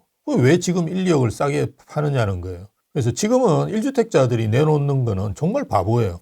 다주택자 매물이 지금 10% 떨어져가지고 나와 있는 상태에서 여러분들이 10% 이상 높여가지고 내놓을 수가 없잖아요. 어차피 다주택자 매물 수준으로 내놔야 되는데 그걸 왜 지금 하느냐는 거예요. 1주택자는 5월 9일 이후에 팔아도 아무 문제가 없고 또 임대사업자 만료된 분은 계산을 해보셔가지고 아니 올해 종부세 그냥 뭐 견딜만하다 이러면 그냥 끌고 가는 것도 오히려 좋잖아요. 임대사업자 그 부분을 뭐 대출을 줄이든 뭐 세금을 더 때리든 아니면 양도세 파는 시기를 영구입할 수 있는데 그걸 뭐 1년이든 3년이든 그죠? 줄여가지고 팔아라고 하겠죠. 지금 하는 거 아니잖아요. 그것도 아무리 빨리 팔으라고 해도 1년이에요. 지금 팔 이유가 전혀 없는데 예, 임대사업자 만료되는 매물도 나오고 1주택 매물, 비거주 뭐 고가 뭐 이런 것들을 또 같이 나오니까요. 지금 파실 이유가 전혀 없고 왜 그 싸게 팔아요? 그걸 싸게 팔 이유가 전혀 없잖아요. 그죠? 그래서 지금 다주택자 분들 같은 경우는 뭐 불안하시면 저는 정리하는 게 맞다라고 보는데 임대사업자 만료된 매물이라든지 1주택 매물들은 지금은 파시는 건 아니죠. 전혀. 두세 달만 있으면 1, 2억은 충분히 더 받을 수 있는데 그죠? 해필 매물 많을 때 그리고 저 떨어진 매물들 많을 때 거기다 자기 매물 던져가지고 팔리겠다고 팔리지도 않아. 예. 그게 왜 그렇게 고생을 하시는지 예. 그러실 필요 없다. 예. 전혀 없다. 전혀 없다. 예. 전혀 없다. 여유를 가지고 파셔도 된다. 전월세 시장 불안을 정부에서 지금 현재는 거의 손을 안 쓰고 있는 것 같은데요. 사실은 물밑에서 많이 고민하고 있는 걸로는 제가 듣고 있습니다. 그래서 아마 7월 달에 전월세 관련된 대책이 나올 수도 있다. 예, 나올 수도 있다고 보는데 이재명 정부 들어서고 처음 했던 이야기가 2+2+2였어요. 그죠? 네. 예, 해필 또 정원호 씨 이야기도 제가 처음 한 것 같아가지고 정말 기분이 찝찝한데 어쨌든 2+2+2를 최근에는 이야기하시는 분들이 많아요. 3+3+3은 사실은 숫자가 안 맞아요. 법의 정합성이 안 맞기 때문에 그 전에 했던 거하고 이렇게 다른 거를 만들어낼 수는 없어요. 그건 안 되고 그거는 이제 뭐 기본소득 땅인가 뭐 이상한 땅에서 뭐 던지는 거죠. 그냥 이상한 당. 거의 토지 배당세 같은 것도 막 던졌잖아요. 상태 안 좋은 애들 많아요, 거기. 네, 그러니까 막 던지니까 그런 거 신경 쓰지 마시고 대신에 이제 그 계약갱 청구를 한 번 더 할 수는 저는 있을 것 같아요. 근데 바로 요번에 그런 대책이 나올 거냐? 물론 지금 심각한 거는 시장에서 알고 있는데 정부에서는 지금 심각하다고 이야기한 적이 한 번도 없잖아요. 예, 그리고 요번에 김윤덕 씨도 나오셔가지고 했던 이야기가 아니 전월세 문제가 있는데 당신 전월세는 안 건드리냐? 전월세 뭐 어떻게 할 거냐? 이랬더니만 그냥 집값이 떨어지면 전월세 가격도 떨어지니까 문제 없다. 네, 그렇게 대답을 했어요. 맞습니까? 안 맞죠. 그건 정말 무식한 소리죠. 지금 지방의 전세가율 자체가 70% 훌쩍 넘잖아요. 왜 그러냐? 매매 가격이 떨어지는데 전월세 가격이 오르니까 그 좁아졌잖아요.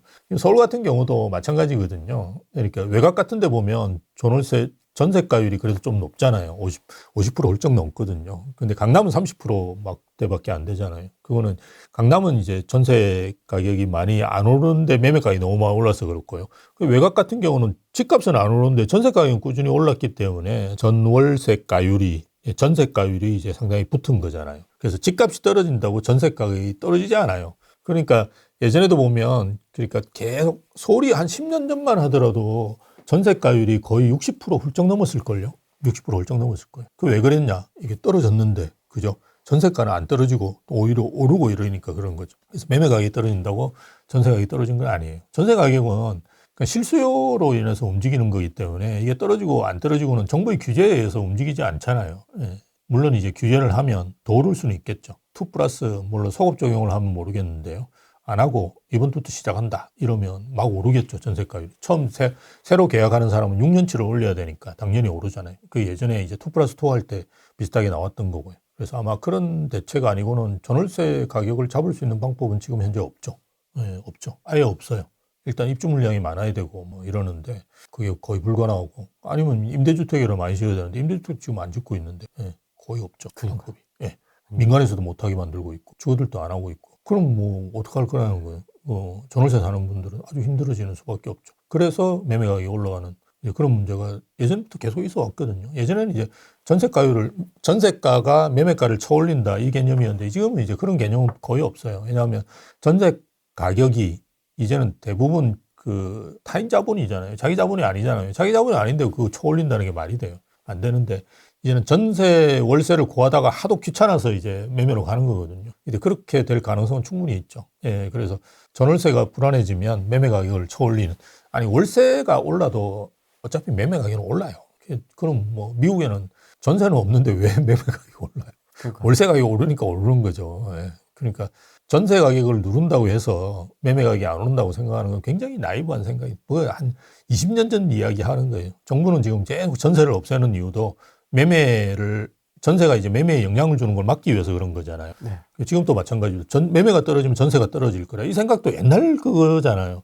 지금 전혀 다르게 움직이는 시장이기 때문에 전월세 시장을 잡기는 쉽지는 않겠다. 그러면 뭔가 나올 거다. 정말 나왔으면 안 되는 건데. 근데 진짜 투투투는 진짜 너무 큰 거 너무 큰 거 아닙니까? 네, 한 번 더 계약갱신증을 쓸 수 있는 뭐 그런 걸 내보낼 수 있겠죠. 그거 하면 진짜 전월세 시장에 미치는 그러면 이제 여러분 전세 놓는 건 의미가 없어요. 이제 그냥 월세로 가셔야 됩니다. 왜냐하면 여러분 가지고 계신 분은 알겠지만 4년, 6년 지나가지고 팔 수 없는 경우가 많아요. 그래서 그렇게 하면 12년 가잖아요.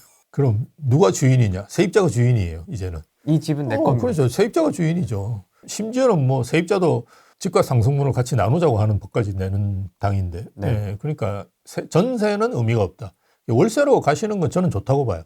왜 좋으냐? 월세입자는 4년 안 사는 경우도 꽤 있어요. 저희가 나와보면. 그러니까 중간에 나가고 뭐 이런 경우도 있거든요. 그래서 조금은 유동적인 면이 있기 때문에 전세는 꽉 끼어 있잖아요. 네. 그래서 내가 하루라도 맞춰가지고 저쪽 가지 않으면 맞아요. 내 전세를 못 빼나가고 네. 못 넣고 이러잖아요. 근데 월세는 조금 여유가 있거든요. 맞습니다. 뭐 보증금이 얼마 안 줘버리면 되니까요. 되니까. 그냥 뭐 줘버리고 그렇게 하는 거니까요. 그러니까 그런 방향으로 저는 가시는 게 장기적으로 좋다. 지금은 힘드시더라도 반전세나 그죠, 보증보월세로 해서 계속 전세를 월세로 빼셔야 된다. 그리고 세금 또 내야 되니까 보유세도. 그렇게 가셔야지 전세는 큰 의미가 없다. 2+2+2는 이제 전세는 진짜 의미가 그렇게 될 가능성이 크죠. 근데 얘기가 나와서 네. 그 얘기는 어떻게 생각하십니까? 그 당에서 얘기가 나왔던 건데 어떤 거죠? 전세입자가 예. 집주인이 집을 사는데 일정 금액을 내 전세금으로 도와줬으니 이 매매 차익을 나눠 먹자. 그러니까 그 아까 이야기했던 그거 매매 어떻게 수익까지 생각하십니까? 말이 안 되죠. 말이. 그러면 은행도 마찬가지죠. 은행에서 먼저 요구를 해야 되는 거 아닌가요? 우리나라에서 그렇죠. 가장 많이 집을 사는데 기여한 사람은 은행인데. 그렇죠. 그럼 은행에서 돈 달라고 해야죠. 네. 은행에서 왜 돈 달라고 안 할까요? 투자와 대출이 다르니까. 그죠? 지분 투자와 대출이 다르죠. 그러면 세입자가 지분 투자를 한다 그러면 가능하죠. 즉 공유 지분을 가지는 가능하겠죠. 집주인은 난 반만 하겠다니까 너가 반 가져가고 나눠 가지자. 뭐 이런 것들이 서로 합의이 되면 공유 지분을 해서 그렇게 하면 되죠. 좋아. 그러면 손해보는 것도 반가이. 그러니까 그 손해 보는 것도 반가이 되죠. 당연히 공유 지분이니까 그렇게 하는 건 말이 되죠. 인정? 이제 은행에서 안 하는 이유는 우리가 지분 투자, 그러니까 우리가 벤처기업 같은 거, 저희 우대빵도 이제 벤처기업인데요. 벤처기업 하면 뭐 벤처 캐피탈에서 이제 투자를 하잖아요. 그건 지분 투자죠. 빌려주는 게 아니거든요. 가끔씩 근데 그러니까 상장이 안 된 기업들도 보면 채권 같은 것도 발행하거든요. 그렇게 해서 이제 대출의 형태로 자금을 확보하는 경우도 있어요. 잘 안 하려고 그러죠. 왜냐하면 대출은 갚아야 되니까. 벤처기업이라는 게 좀 어쨌든 매출이 안정적이지 않으니까 그게 되게 불안한 거거든요. 근데 대부분 지분 투자를 받잖아요. 그거는 이제 내가 너무나 잘 되면 벤처 캐피탈도 너무나 좋은 거고 대출은 이제 망하면 끝인 거예요. 정말 아까 이야기한 대로 그냥 상각시켜버려야 되거든요. 본인 투자한 걸 잘못했다고. 그리고 담당자는 어마어마하게 욕먹고 이제 그렇게 되는 거죠. 그렇게 가능하면 하면 되죠. 지금도 할 수 있는 방법이 여러 가지가 있어요. 예, 그래서 내가 안 갚아도 되고 지분 투자로 해줄까요? 이렇게 하면 지방에 있는 거는 같이 하면 좋죠. 너무 좋은데요? 너무 좋. 그러니까 올라도 같이, 반띵. 올라 반띵 주고 떨어져도 반띵. 반띵. 예. 네. 5천만 원 손해 봤으면 2,500 그쵸. 나름 손해만 보면 되고. 그렇죠. 세입자 당신도 2,500 손해 보면 된다. 이렇게 하면 좋죠. 너무 좋다. 너무 좋죠. 예, 그런 것 좀 정부에서 만들어주면 좋은 것. 이런 얘기를 한다는 것 자체가 참 좀 황당하긴 하죠. 황당합니다, 진짜. 네.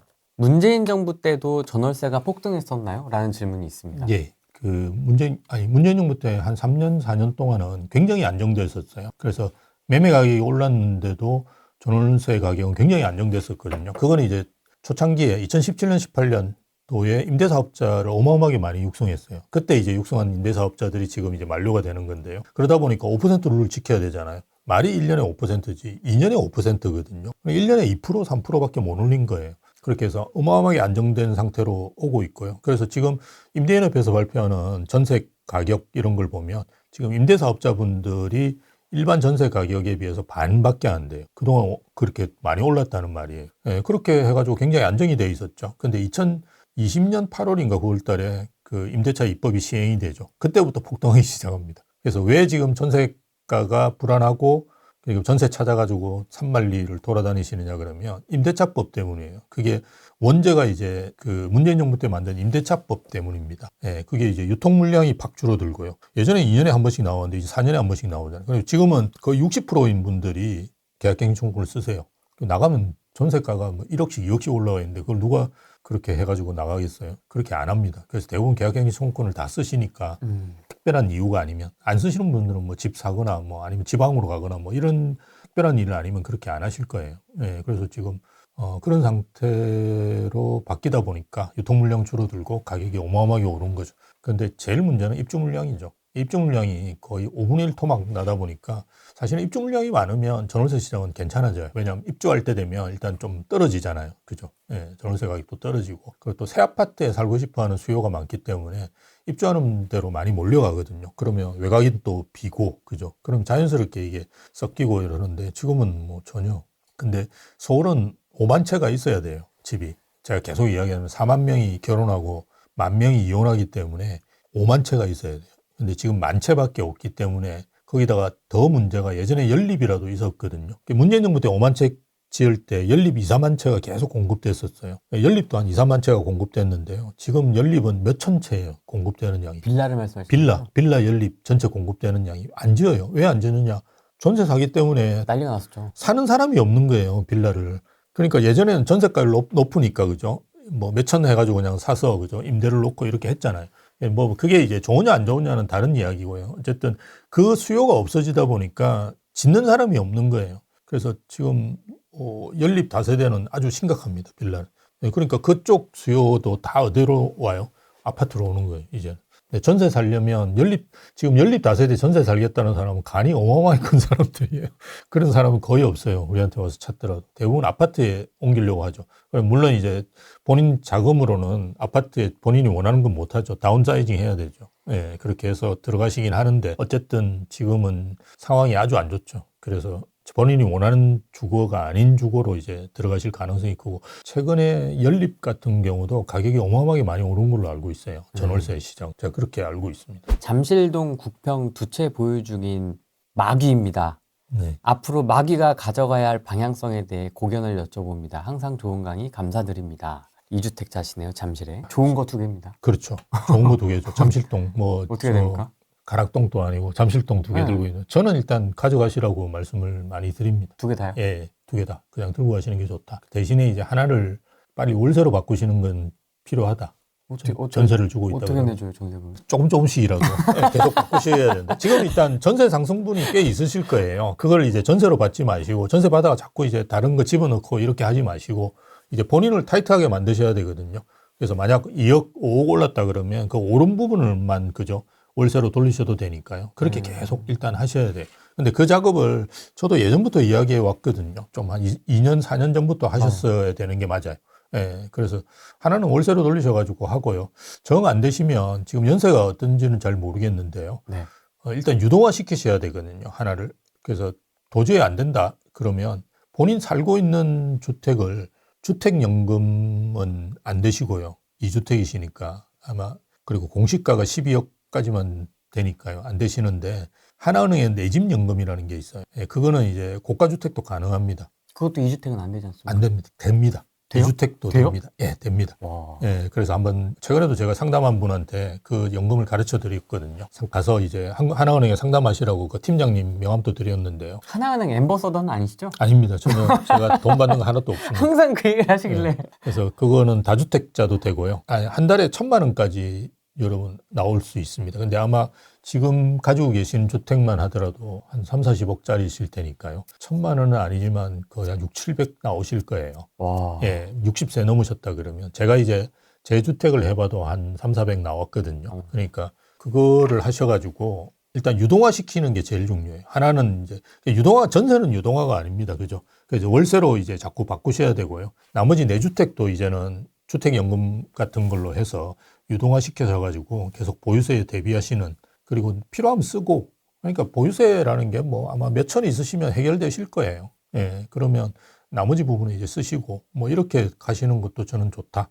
근데 그게 비거주 1주택자도 연금이 나와요? 내가 사는 주택에 해야 돼. 내가 실거주. 그러니까 2주택이라도 내 사는 주택은 넘겨야 돼. 그 아. 주택연금으로. 내 집 연금이라고 강호동이 선전합니다. 이렇게 내 집 연금은 내가 실거주 하는 데를 넘겨야 돼. 대신에 이제 2주택, 3주택도 가능해요. 저도 이제 다주택자니까 그거를 엄청 하나은행에 가서 물어봤어요. 엄청 찾아보셨군요. 그럼요. 저 어떻게 유동화시키지 고민했는데 내 사는 데를 내가 버리고 딴 데 갈 수나 계속 이야기하지만 전세를 살거나 이거는 나는 생각해 본 적이 없거든요. 그래서 어떻게 지금 이제 나이가 드신 분들이 대부분이실 테니까 내가 가진 주택을 어떻게 유동화시킬까를 고민하셔야 돼요. 첫 번째 방법은 내가 다주택자라 그러면 월세를 받는 거죠. 그죠? 말씀하셨듯이 뭐 내가 지금 전세 내줄 돈이 없는데 뭐 어떡하냐. 조금씩 이제 돌리는 거죠. 1년에 몇 억, 한번 재계약할 때마다 몇 억씩 이제 계속 이제 그죠? 월세로 돌리시는 그런 방법을 쓰셔야 되고 아니면 내가 거주하는 주택 같은 경우는 다주택자도 내 집 연금이 가능하시거든요. 그래서 하나은행에 내 집 연금을 하셔가지고 뭐 6, 700 정도 받으시면 아마 강남이나 이런 쪽에 사시는 분들 거의 그 정도 나오실 거예요. 뭐 그걸로 대충 되실걸요. 그렇게 뭐 버텨보시는 것도 좋고요. 그럼 그게 1,000만 원이 맥스잖아요. 예, 1,000만 원 이상은 안 줍니다. 맥스를 찍으려면은 얼마짜리 아파트여야 되는 거예요? 그게 이제 1,000만 원짜리 정도면 제가 볼 때 한 3, 40억 정도면 30억 넘어도 가능한 게 초반에 많이 땡겨갔을 수 있어요. 아, 이걸 조정하는 네, 거니까? 그렇죠. 그게 내가 뭐 한 그렇죠. 60 정도면 한 30년 사신다고 생각하면 초반 10년 동안 많이 받고 주택연금 국가에서 하는 것도 비슷하게 돼 있어요. 설계를 여러분이 그게 뭐 초기 많이 받는 형, 뭐 후기 많이 받는 형 이런 게 있어요. 아니면 땡겨야지. 평균하고. 무조건 초기. 그렇죠. 무조건 초기. 뭐 90살에 내가 300 받으면 뭐해? 2다리 튼튼할 때 많이 돌아다니셔야 되니까 예, 지금부터 한 10년간 많이 받으시는 게 제일 좋아요. 예, 그래서 그거를 이제 많이 받는 걸로 하면 한 1, 200 더 주거든요. 예, 그런 식으로 이제 설계를 잘 하시면 6, 700 정도는 내가 볼 때 나오실 거예요. 1년에 거의 1억인데 그걸로 대충 메꿀 수 있죠. 그래서 어쨌든 나이 들수록 계속 유동화 시켜서 해야 돼요. 그리고 돌아가실 때 뭐 이재명 씨가 계속 뭐 18억 공제해 주겠다 상속세 이야기했던 지킬 것 같지 않고요. 상속세 이게 문제가 많이 돼요. 그렇잖아요. 내가 30억짜리 아파트를 가지고 있는데 지금 이분은 2채신데 한 채만 가지고 있어도 마찬가지예요. 잠실에 뭐 저 엘스 이런 거 35억 막 이렇게 하잖아요. 그걸 가지고 있는데 갑자기 돌아가시잖아요. 세금이 한 10몇 억 나와요. 상속세가. 너무 많이 나오는데요? 40% 50%예요. 지금 그 정도 되면. 그러니까 한 10몇 20억 가까이 나올 거예요. 아, 10몇 나와요. 10몇 너무 억. 많이 나온다. 반에 한 40% 나온다 생각하면 한 15억 나온단 말이에요. 이재용 회장님 도대체 생각해 보시면 도대체 어떤 삶을 사신 겁니까? 와, 그렇게 돼가지고 자제분이 덜컥 본인이 나는 뭐 한 30년 후에 돌아가시니까 그게 아니라니까요. 죽음은 인생의 중간에 오는 거지 끝에 오는 게 아니라니까요. 잘 생각하셔야 돼요. 내가 중간에 저도 뭐 그 후레이님하고 오늘 식사하면서 그죠? 네. 우리 자영 돌아가신 거 이야기했지만 66이에요 나이가. 그러니까 그렇게 돌아가실 수도 있기 때문에 인생의 중간에 옵니다. 그래서 미리 대비를 하셔야 돼요. 그래서 15억 만약 세금 내야 된다. 못 내는 거예요. 그럼 어떻게 해야 돼요? 팔아야죠. 빨리 팔아야 돼. 그거 내가지고 금매 막 30억 이하. 지금 금매 나오는 것처럼 그렇게 나오겠죠. 거기서 더 손해. 그러니까요. 더 떨어뜨려가 내고 그것도 나머지 반은 다 세금 내고 그럼 겨우 10매덕 현금 지잖아요. 서울에 집을 못 사요. 자제분이. 포지션 애매해요. 그러니까 포지션이 애매해지는 거. 꼭 외곽으로 빠진단 말이에요. 그래서 이걸 미리 정려하고 이러는 게 돈이 많이 들죠. 누가 뭐 정려하면 돈 안 드는가 모릅니까? 그렇지만 빨리빨리 정려하셔가지고 가계자산으로서 자꾸 유지하시라는 게 상속되면 상속세 최고세율이 50%잖아요. 그런데 뭐 공제 이러면 한 40% 내는 걸로 알고 있어요. 한 35, 50억 해도. 그래서 그거를 미리 좀 설계를 잘 하셔가지고 아니면 이제 보험 같은 거를 그죠. 자녀 명의로 들고 뭐 수탁 계약자는 뭐 자녀 명의로 하고 뭐 이런 종신보험 같은 게 많이 있어요. 그걸로 해서 뭐 매덕 이렇게 해서 세금을 낼 수 있도록. 근데 그거 해도 세금 내기 힘들어요. 정말 요즘은. 집 한 채만 있어도 서울에 세금이 뭐 10억씩 20억씩 나오는데 자제분이 그걸 어떻게 내요? 직장인이 현금 10억이 어디 있어요? 그냥 집을 고스란히 국가에 바치는 네, 그러니까 미리 대비하셔야 돼요. 유동화시키고. 그래서 제가 드리려고 하는 말씀은 네. 그렇게 해서 뭐 얼마가 그래도 100%를 다 못 쓰실 거예요. 그렇지만 뭐 거의 30억이다 그러면 한 20억 가까이를 빼가 쓰실 거 아니에요. 나머지 10억만 남겨주잖아요. 그러면 좀 가볍죠. 몇 억만 내면 되니까. 물론 그것도 이제 부담이 되긴 한데 그리고 또 내가 받는 거를 잘 이렇게 그죠? 자제분한테 줄 수 있도록. 왜냐하면 내가 뭐 몇백만 원씩 받는 거는 자제분한테 뭐 이렇게 슬쩍슬쩍 줘도 되잖아요. 손녀한테 플렉스. 그러니까 뭔가 할 수 있는 다양한 방법이 있습니다. 그걸 해서 자제분들한테 뭐 그러니까 뭐 애 돌잔치 때 뭐 확 준다. 그죠? 그 적당히 줄 수 있는 거에 있어요. 부조 이런 거는 안 잡히고 그러거든요. 결혼 때 뭐 이렇게 하는 거. 이런 거 결혼 때도 제가 친구들한테는 계속 그래. 네 명의 좀 써놓지 마라. 맞아요. 본인 명의로 받으시면 절대 안 돼요. 자제분 명의로 받으셔야 돼요. 그런 현금 같은 것들. 그런 식으로 할 수 있는 방법을 온갖 걸 동원하셔가지고 현금은 쉽잖아요. 왔다 갔다 하기. 그래서 그런 걸로 이제 만들어 놓으시는 게 좋지. 돌아가실 때 50억짜리, 압구정 100억짜리 집 한 채 남겨놨다. 그냥 반은 그냥 국가에서 가져가는 거예요. 반은. 그 세금을 어떻게 내요? 안 받는데. 아파트는 안 받는데. 세금을 어떻게 내요? 50억, 40억을. 현물 출자. 그러니까 우리 이재용 우리 회장님도 그 영지해가지고 막 5년씩 막 이렇게 내잖아요. 할부로 내잖아요.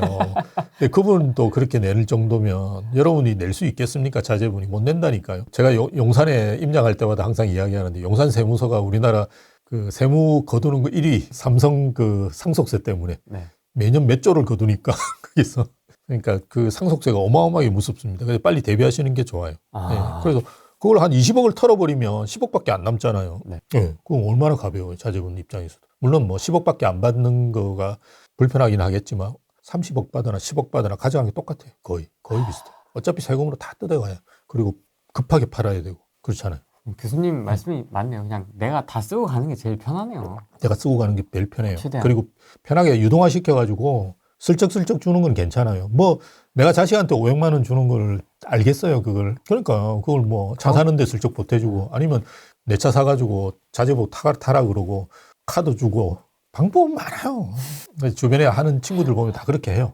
예, 카드는 본인 카드를 자제분한테 줘가지고 쓰고 자제분은 계속 저축하고 저 본인 받는 거. 요즘 뭐 맞벌이 벌으면 1년에 1억씩 2억씩 저축해요. 그러면 계속 저축해서 본인 걸로 만들어 놓고 카드는 이제 아버지 카드 막 대신에 이제 좀 비슷한 데 사셔야 됩니다. 너무 먼데 사시면 안 됩니다. 아버님 카드가 부산에서 계속 나중에 세무서에서 뭐라 그럴 겁니다. 그러니까 그런 거 좀 이제 가까이에서 하시더라도 예, 뭐 할 수 있는 방법 되게 많아요. 세무서하고 좀 그런 이야기 하셔가지고 네. 60대 되시면 일단 우리 은퇴하시잖아요. 저도 뭐 60 넘었는데요. 어쨌든 은퇴하시게 되면 이제 그런 거를 이제 고민하셔야 돼요. 내가 자식한테 어떻게 내가 물려줄 건가, 그죠? 최근에 보면 우리가 금매도 많이 나오지만 증여도 많이 되거든요. 그 중료가 제일 많이 되는 데가 어디냐? 강남 3구하고 용산이에요. 거기 중료세가 뭐 10억씩, 20억씩 하는데도 그렇게 해요. 사람들이. 왜 그렇게 할까요? 생각해보니까 해답이 없는 거예요. 내가 죽으면 50억짜리가 자식한테 가면 20억 세금 내는데 그러고 난 다음에 뭐 한 40억에 팔아야 될 거 아니에요. 급하니까. 특히나 저 꼬마 빌딩 이런 거 더 해요. 안 팔리니까. 그걸 어떻게 팔아요? 그러니까 뭐 진짜 헐값에 던진다고요.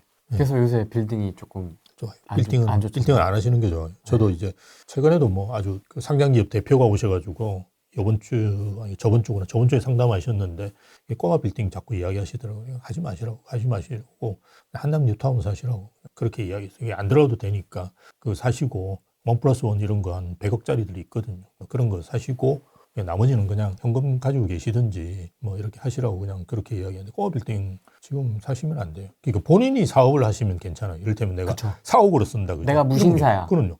그건 괜찮죠. 네. 그래서 내가 빌딩하면 그거는 공실의 걱정이 없잖아요.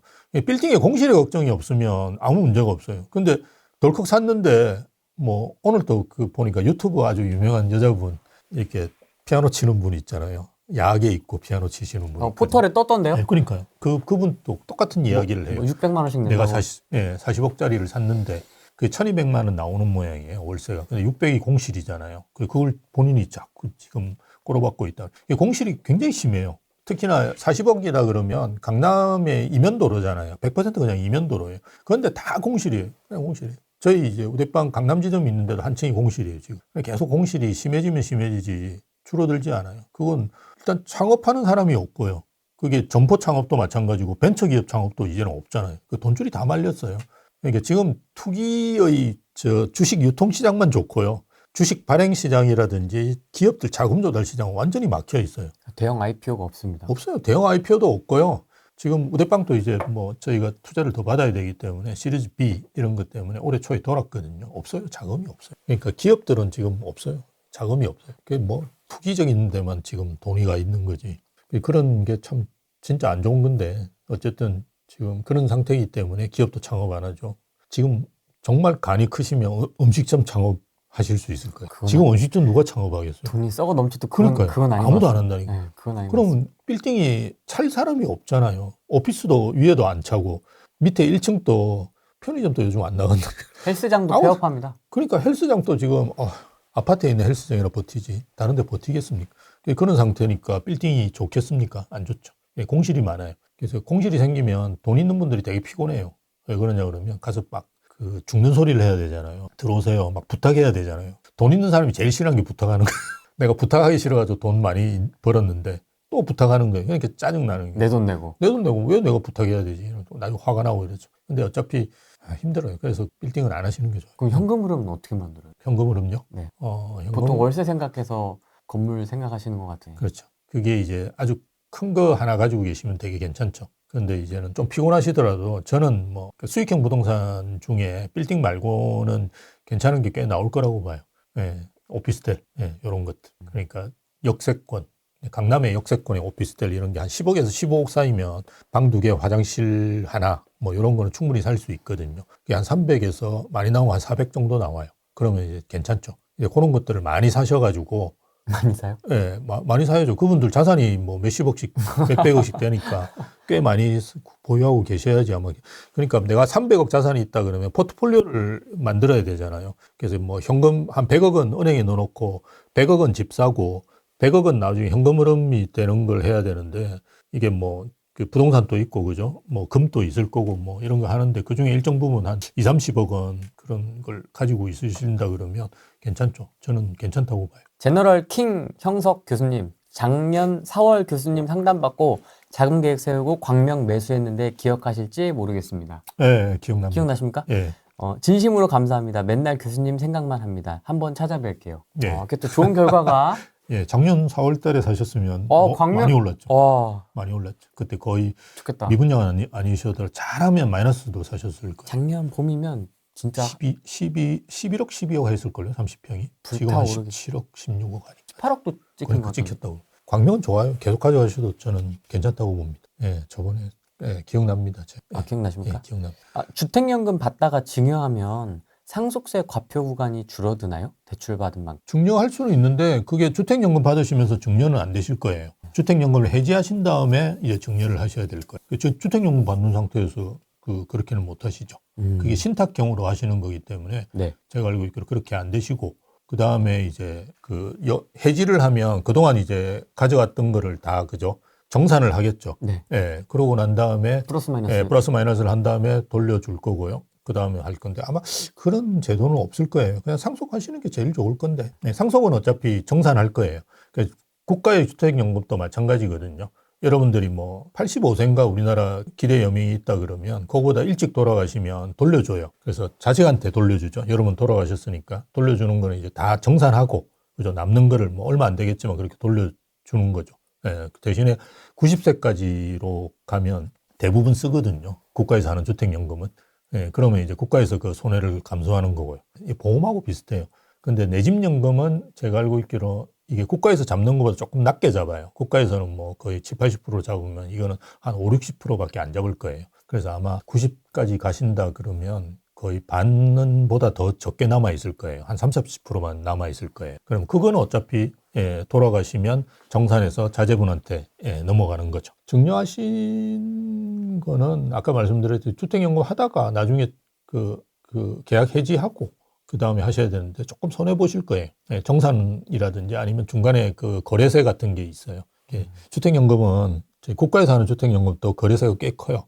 한번 설정할 때 거의 1,000만 원씩 이렇게 드는 걸로 알고 있어요. 많이 들어요. 하나은행의 연금도 한번 설정할 때 한 1,000만 원 들어요. 내셔야 되는 게. 근데 뭐가 그렇게 많아요? 뭐 여러 가지 대출 일으키는 거라고 생각하시면 되고요. 하여튼 뭐 잡고 평가하고 뭐 이러는다고 그렇게 한대요. 제가 볼 때 소득원인 것 같긴 해요. 그게 이제 수입원인 것 같기는 하는데 국가에서 하는 것 같은 경우는 그 좀 적게 떼고 그죠? 예, 그렇게 하는데 그리고 국가에서 하는 그 주택연금이 제일 큰 문제점이 뭐냐 그러면 내 가격이 올라도 그대로 그냥 가요. 내가 10억에 그냥 했잖아요. 근데 지금 20억이 돼도 20억 안 쳐줘요. 근데 이제 하나은행에서 하는 주택연금은 10억에 내가 했더라도 20억 올랐잖아요. 그러면 해지하고 다시 할 수 있어요. 그걸 한 2번인가 3번 할 수 있어요. 그래서 그런 것도 좀 합리적인 면이 있긴 해요. 그래서 그런 차이들이 좀 있는데요. 제가 볼 땐 내 집 연금은 저도 뭐 하나은행이 아니니까요. 한번 네. 상담해 보시는 게 좋아요. 예, 거기 넥스트인가? 하나 더 넥스트가 이제 하나은행에서 하는 뭐 은퇴 플랜 뭐 예, 그런 쪽의 담당자분하고 한번 상담해 보시면 내 집 연금뿐만이 아니라 은퇴 플랜 전체적으로 그죠? 다 한번 상담해 보실 수 있기 때문에 유용해요.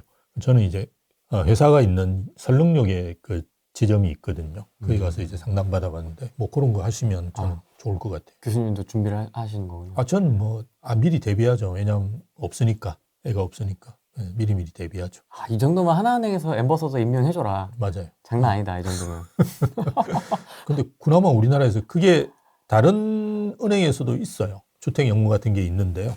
다른 은행은 대부분 기한이 정해져 있어요. 20년, 30년. 30년 거의 없죠. 대부분 20년. 그러니까 80대면 끝나요. 뭐 그것도 나쁘지는 않은데 그래도 좀 불안하잖아요, 사람이. 죽을 때까지 받는 거는 하나은행이 처음이에요. 이제 그걸 이제 우리가 비소구형이라 그러거든요. 죽을 때까지 받을 수 있도록 설계가 되어 있는 게 하나은행 거예요. 저는 하나은행을 많이 추천해요. 대포동 대단지 신축 20평 아니면 잠실 대단지 30평 같은 가격이라면 어디가 나을까요? 엘스 같은 느낌입니다. 무주택자인데 고민입니다. 맨날 고민만 하다가 시기를 놓쳤습니다. 지금은 잠실이 좀 낫지 않을까 싶은데요. 왜냐하면 개포동은 이제 호재는 좀 사라져 가는 것 같아요. 뭐 신축으로 다 탈바꿈돼가지고 가격도 많이 오르고요. 최근에 그 자이더 프레지던스인가 그런 아파트들 사단지. 같은 경우는 그 대치동보다 가격이 높거든요. 대치 레미안더 팰리스보다 가격이 높아요. 그러니까 저는 많이 올랐다라고 봐요. 옛날에 대치동에 계신 분들은 지금 굉장히 우울할 거예요. 포동이 어떻게 나오고 가격이 갔냐라고 생각. 잠실은 최근에 이제 잠실레일 입주하고 그죠. 뭔가 분위기가 좀 달라지고 있거든요. 그게 잠실레일이 48억이 나오긴 했는데요. 다 48억은 아니고요. 그렇지만 옆에 그 잠내아라고 그죠. 레미안 아이파크도 지금 43억, 44억까지 가고는 있어요. 그래서 그런 게 과거에 이제 30억 초반대하고는 완전히 다른 가격대를 형성하고 있으니까 파크리오도 최근에 좀 오르거든요. 그래서 그런 분위기가 좋기 때문에 잠실 가는 게 좀 좋지 않은가 싶긴 한데요. 근데 잠실도 슈팅이 좀 최근에 나오긴 했습니다. 예. 그래서 좀 잠실이 아직 잠실 주공 5단지도 남았고 그죠. 예. 거기가 계속 가격을 올리면 네, 주변에도 좀 좋은 영향을 미칠 수 있으니까 좋은 거는 같기는 하고. 근데 뭐 본인 사실은 여건에 따라서 뭐 크게 차이는 없으니까요. 개포동도 제가 뭐 나빠서 그런 말씀은 아니라 최근에 이제 대치동하고 갭이 너무 붙으니까 조금 그 점이 이제 좀 저는 이제 옛날 사람이다 보니까 신경 쓰이는 거고요. 그럼 대치가 저평가입니까? 그렇죠. 대치가 너무 저평가죠. 거기는 새 아파트가 없잖아요. 레미안 대치 팰리스가 유일한데요. 거기 옆에 조그만 게 SK가 하나 있긴 해요. 근데 그건 세대수가 너무 적으니까 유일하게 지금 그거고 이제 엄마가 제일 속도는 빠르거든요. 엄마가 올해 아마 사업 시행인가 잘안 받을 것 같건데 사업 시행인가 받거나 그런 미도가 조금 빠르고요. 네, 그런 아파트들이 이제 새 아파트로 바뀌면 좋겠죠. 그러니까 우리가 도곡동 쪽에 가면 그나마 좀 빠른 게 좀 있긴 한데요. 그 세대수가 너무 적어요. 그래서 미도나 우선미라 그러거든요. 우성, 성경, 미도 뭐 이런 데나 음마가 좀 달려야 되는데 아직까지는 시간이 좀 필요하죠. 사업시행인 가면 시간이 많이 걸려요. 그런데 사업시행인가 빨리 받는 게 되게 중요하죠. 저는 이제 사업시행인가 받으면 그래도 좀 한숨은 나왔다. 이렇게 이야기를 많이 드리는 이유가 어마어마하게 이제 정부에서 떼갈 거니까. 그러니까 뭐 임대주택으로 그죠. 계속 이야기하지만 이재명 정부는 일단 지가 다 가지려고 그래요. 내 거. 엄마에서 지금 임대주택 뺐는데 그걸 또 바꿀 수도 있어요. 사업시행 인가나오면 아마 끝날 거예요. 더 이상 이제 못 뺐을 거예요. 그래서 사업시행 인가나오면 계획이 확정되거든요. 제가 알고 있게 그렇습니다. 이건 뭐 확인해 보시고요. 저도 이제 그쪽 전문가는 아니니까요. 우리 뭐 잘 사는 홍부님이나 전윤 대표님 아실 건데요. 계속 뺐을 거예요. 예. 그래서 제일 좋은 게 임대주택이죠. 임대주택, 왜냐면 그건 지 거니까. 그렇잖아요. 네, 지 거냐. 임대주택은 내 거니까. 네, 내 걸로 이제 그러니까 다 가지고 있겠다는 거예요. 싱가포르 모델이 관심 있는 이유는 제가 볼 때는 90%의 땅을 국가가 가지고 있거든요. 이게 관심 있는 거예요. 다른 게 관심 있는 게 아니라니까요. 그래서 뭐 저는 이제 아마 가서 그거를 많이 보고 왔을 거예요. 이재명 대통령이. 그러니까 국가가 90%를 가지고 있고 국민들이 지금 거주하는 아파트의 80%가 HDB라고 주택개발청 비슷하고 우리로 보면 LH 비슷해요. 거기서 공급한 주택의 80%의 국민이 살고 있어요. 그게 이제 본인들 지향점이에요. 민주당의 지향점이라고 보시면 돼요. 뭐 1% 보유세 이거가 저는 아니라고 봐요. 큰 그림이 그거군요. 큰 그림이 그거예요. 다 내 거. 다 내가 가지고 있을 거예요. 국가 소유. 공산주의잖아요. 예, 그거를 원하는 거지. 뭐 가서 세금이 어떠니 뭐 저떠니 이런 거는 뭐 하도 요즘 많이 떠드니까 그죠. 세금 시스템 가져와야지 왜 그것만 가져오냐 뭐 이야기 욕을 할 거라고요. 그럼 또 사실 뭐 딱히 대답할 건 없잖아요. 근데 국가가 많이 가지고 있다. 예전에도 보면 민주당 때 뭐 토지은행 이런 거 해가지고 계속 토지 모으고 막 이런 거 했었어요. 그리고 우리 우파 쪽에서도 보면 그 원희룡 씨라든지 조금 좌파적인 성향들이 있는 분들이 그런 것들을 많이 했었어요. 그래서 뭐 제주도 지사 하시면서 뭐 토지은행 해가지고 중국인이 뭐 제주도 토지 다 가져간다 이래가지고 계속 제주도에서 사 모으고 막 그렇게 한 적이 있죠. 근데 뭐 그 모델 자체는 사실은 말이 안 되는 모델이고요. 싱가포르가 40 몇 년부터 그걸 모으기 시작했어요. 한 100년 됐어요, 모은 지를. 40 몇 년도에는 30%인가 40%밖에 그때도 많이 가지고 있긴 했었어요. 토지를 많이 가지고 있어요. 왜 그러냐 그러면 그게 도시국가잖아요. 도시국가잖아요. 우리나라는 도시국가가 아니에요. 근데 저 뭐 갔다 와가지고 우리도 도시국가가 비슷하게 좁고 뭐 이런 우리나라 굉장히 넓은 편이에요. 싱가포르에 비하면. 예, 싱가포르 아마 면적 자체가 서울 정도밖에 안 될 거예요. 서울보다 작든지 뭐 이렇게. 그래서 그런 나라들 같은 경우는 이렇게 뭐 가능할 수도 있을 거예요. 그 대신에 그냥 한 80년 걸린 거예요. 80년 걸려가지고 거의 50% 이상을 더 모은 거죠. 그래서 지금 90% 됐는데요. 물론 이제 그게 순기능 같은 건 있겠죠. 가격 안정을 시키거나 이런 거 있지만 싱가포르 집값을 가만히 생각해 보면 싱가포르 집값 어마어마하게 높아요. 그리고 싱가포르 월세 같은 경우는 거의 미국 수준이에요. 물가 자체가 물가 자체가 높아요. 원룸이 한 400만 원 합니다. 월세가. 그러니까 우리보다 훨씬 높아요. 그러니까 이 나라가 왜 그러니까 우리의 지향점이 돼야 되는지는 우리가 연구를 해보면 말이 안 되는 거거든요. 그래서 가만히 생각해 보면 이거 다 국가에서 가지고 있는 거를 이 친구들이 원하는구나. 이걸 이제 예상할 수밖에 없죠. 집값도 높고 월세도 어마어마하게 오르고 거기도 이제 주거선호지역이라는 게 있어요. 그래서 가격이 어마어마하게 높거든요. 1년에 한 번 평생 한 번 그 청약할 수 있어요. 그래서 당첨되는데 그것도 마찬가지로 청약 경쟁률이 좋은 데만 어마어마하게 몰리고요. 안 좋은 데는 잘 안 몰려요. 소위 이야기해서 우리가 양극화라고 할까요? 그런 부작용들은 싱가포르에도 많이 있어요. 많이 있을 수밖에 없는데 아마 국가가 90%의 토지를 가지고 있다. 그거에 관심이 많을 거예요. 근데 그게 가능할까요, 우리나라? 안 되죠. 이제는 환경. 불가능하죠. 지금 복지를 해야 되는 상황에서 국가에서 토지를 그렇게 사고 뭐 그 임대주택을 모으고 이러는 거는 별로 좋은 건 아니죠. 예, 할 수 없는 거죠. 예산으로. 안 하는 게 좋죠. 그래서 재건축을 하면 50%를 용적률 상향된 거에 50%를 그렇죠. 그렇게 할 수 있죠. 뜯어간다. 그렇게 가능하죠. 용적률을 확 올려주고 그게 이제 공공재개발 개념이죠. 지금 물론 20%에서 30% 정도 올렸거든요. 그리고 민간은 안 해준다라는 걸로 지금 돼 있는데 그 20%에서 30% 올린 걸 50% 이렇게 올릴 수 있겠죠. 한강뷰 우선 배정. 네, 그거는 뭐 사실은 뭐 오세훈 씨도 했던 거고 그 양반도 참 추첨을 이제 같이 하는 거죠. 임대주택 먼저 할 수도 있겠죠. 예, 그렇게 해서 야 이건 제일 문제가 뭐냐면 썩는 거거든요. 집주인들이 제일 걱정하는 건 썩는 거예요. 같은 동에 임대가 있다는 거를 싫어하시거든요. 근데 아마 할 거예요. 그거는 지금 법이 아마 통과됐을걸요.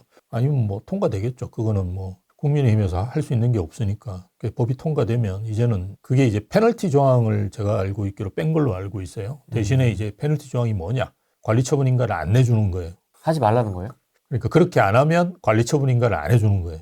그럼 페널티가 아니라 그냥 스톱시키는 거죠. 그렇죠. 그 더 심한 페널티를 만들어낸 거예요. 예전에는 페널티가 뭐 몇 천만 원 뭐라든지 그리고 몇 년 이하의 징역 뭐 이런 게 보통 페널티잖아요. 형사적으로. 근데 그거가 아니라 아예 그냥 관리처분 인가를 안 내주는 걸로 페널티가 바뀐 걸로 알고 있어요. 더 강력한 거죠. 그래서 못하는데 아마 그거는 주거선호 지역에서는 대부분 멈추게 만들 거예요. 조합원들이 동의할까요?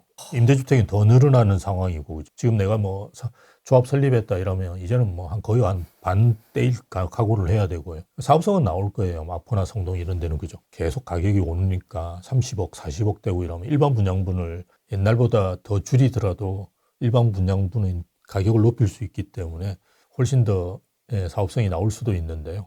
조합원들이 싫어하겠죠. 일단 한강으로 나가느냐 안 나가느냐가 어마어마하게 본인들 이슈인데 층이 어마어마한 이슈잖아요. 5억, 10억씩 차는. 내가 지금 20층을 배정받느냐 2층에 가느냐 2층 그런 웬 건데. 말이야. 나 조합원 원 조합원인데. 그러니까요. 그렇게 될 수도 있죠. 지금은 원조합원 다 가져가고 나머지만 일반 분양했잖아요. 예, 그게 안 된다는 말이에요. 그러니까 참 소셜 믹스 잘 되겠다.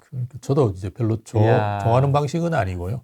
예, 아닌데 뭐 그렇게 하겠다 그러면 예, 위험하지만 어쨌든 그렇게 할 수는 있겠죠. 그러면 10년이 아니라 한 15년 동안 서울은 공급이 없다고 봐야 돼요. 내 살아있는 동안 아마 공급하기 힘들 수도 있을 거예요. 그럼 어마어마하게 오를 거예요, 가격이. 우리나라 집값이 높지를 않아요. 계속 말씀을 드리지만 낮아요. 굉장히 낮아요. 아마 오류가 하는 집이 대부분일 거예요. 전국으로 따지고 아파트라 해도 비슷할 거예요. 근데 우리가 지금 보고 있는 건 서울의 그죠 주거선호지구 한강벨트를 보잖아요. 그러니까 이게 20억, 30억 하는 걸 보니까 가격이 굉장히 비싸다고 생각하잖아요. 대부분의 아파트는 지방감이 2, 3억짜리, 3억짜리면 비싼 거예요. 이제 그런 아파트들이 대부분 있는데, 그러니까 집값이 비싸지는 않다니까요. 외국에도 맨하탄 있고 뭐 이런 데 있잖아요. 거기 뭐 1,000억씩 하는 아파트를 가지고 누가 뭐라 그래요. 아무도 이야기 안 하거든요. 그거 가지고 뭐 트럼프가 뭐라 그럽니까? 아무도 이야기 안 한다니까. 근데 우리는 자꾸 그 원밸리에 그래서 이재명 대통령도 있었잖아요. 평당 3억 하는 아파트 가지고 뭐 이런 걸 계속 이제 불만을 제기하는 거예요. 근데 그거는 뭐 진짜 몇 개 안 되잖아요. 그걸 가지고 자꾸 규제를 하고 이러는 거는 정말 말이 안 되는 거죠. 그러니까 노도강 이런 데도 다 그냥 지금 가서 살아야 되고 이러는 규제를 하니까 그 누가 국회의원이 좋아해요? 국회의원도 안 좋아하죠. 근데 계속 거기다 뭐 세금 규제하고 이러는 걸 국회의원들이 받아들일까요? 저는 쉽지는 않은 거예요. 법 통과하는 세금은 만만치 않을 거예요. 얘기가 멀리 돌아오긴 했는데 네. 어쨌든 질문은 개포동 신축 20평이든 잠실 대단지 30평이든 무주택보다는 훨씬 나은 것 같습니다. 그럼요. 당연히 지금 사셔야 됩니다. 그리고 앞으로는 아마 돈 있어도 못 사게 될 때도 있을 거예요. 그런 시대가 올 수도 있으니까. 그래요? 돈 있으면 사면 되잖아요. 뭐 하여튼 어떤 핑계를 대든지 못 사게 만들 수 있는 규제를 만들 수 있겠죠. 예, 규제를 만들 수 있겠죠. 예.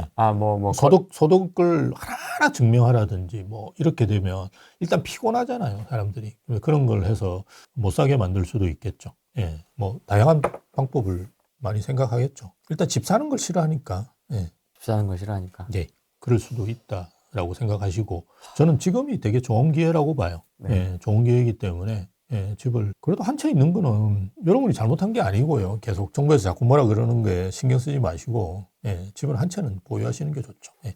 그러니까 정원호 씨에 대해서 굉장히 우리 우파 쪽에서 우호주는 분들이 계세요. 예, 그러다 보니까 아마 지지율이 높은데요. 그 양반이 옛날에 했던, 저는 이제 본질을 봅니다. 사람을 보면. 본질. 예, 본질을. 근본. 봅니다. 예, 근본을 보는데요. 근본은 굉장히 좌측으로 가 있는 친구예요. 아, 그래요? 그럼요. 발언 자체는 그렇게 막 세지는 않아요. 세진 않죠. 옛날에 구청장 하는데 무슨 발언을 세게 해요. 그렇게 할 수가 없죠. 근데 예전에 그런 행태는 원래 임종석 씨 아마 비서관으로 출발했을 거예요. 예. 아, 그렇습니까? 네. 아, 갑자기 확 와닿는데요? 아, 그 느낌입니까? 그분들, 예, 그러니까 정원호 씨가 예전에 걸어온 길이라든지 아니면 예전에 뭐 했던 말들 이런 걸 좀 보시면 굉장히 좌측으로 가 있어요. 임종석은 완전히 전대협 의장 우리 때. 빨. 그런 말 하면 안 됩니다. 조심하셔야 됩니다. 예. 임종석 씨 비서관으로 처음 출발했고요. 대박이다. 예, 정원호 씨 생각도 굉장히 좌측으로 가 있는 아, 사람. 몰랐습니다. 예, 예. 좌측으로 가 있는 사람. 그래서 아마 집권하고 나면 만약 서울시게 된다 그러면 저는 뭐 아, 대박이다.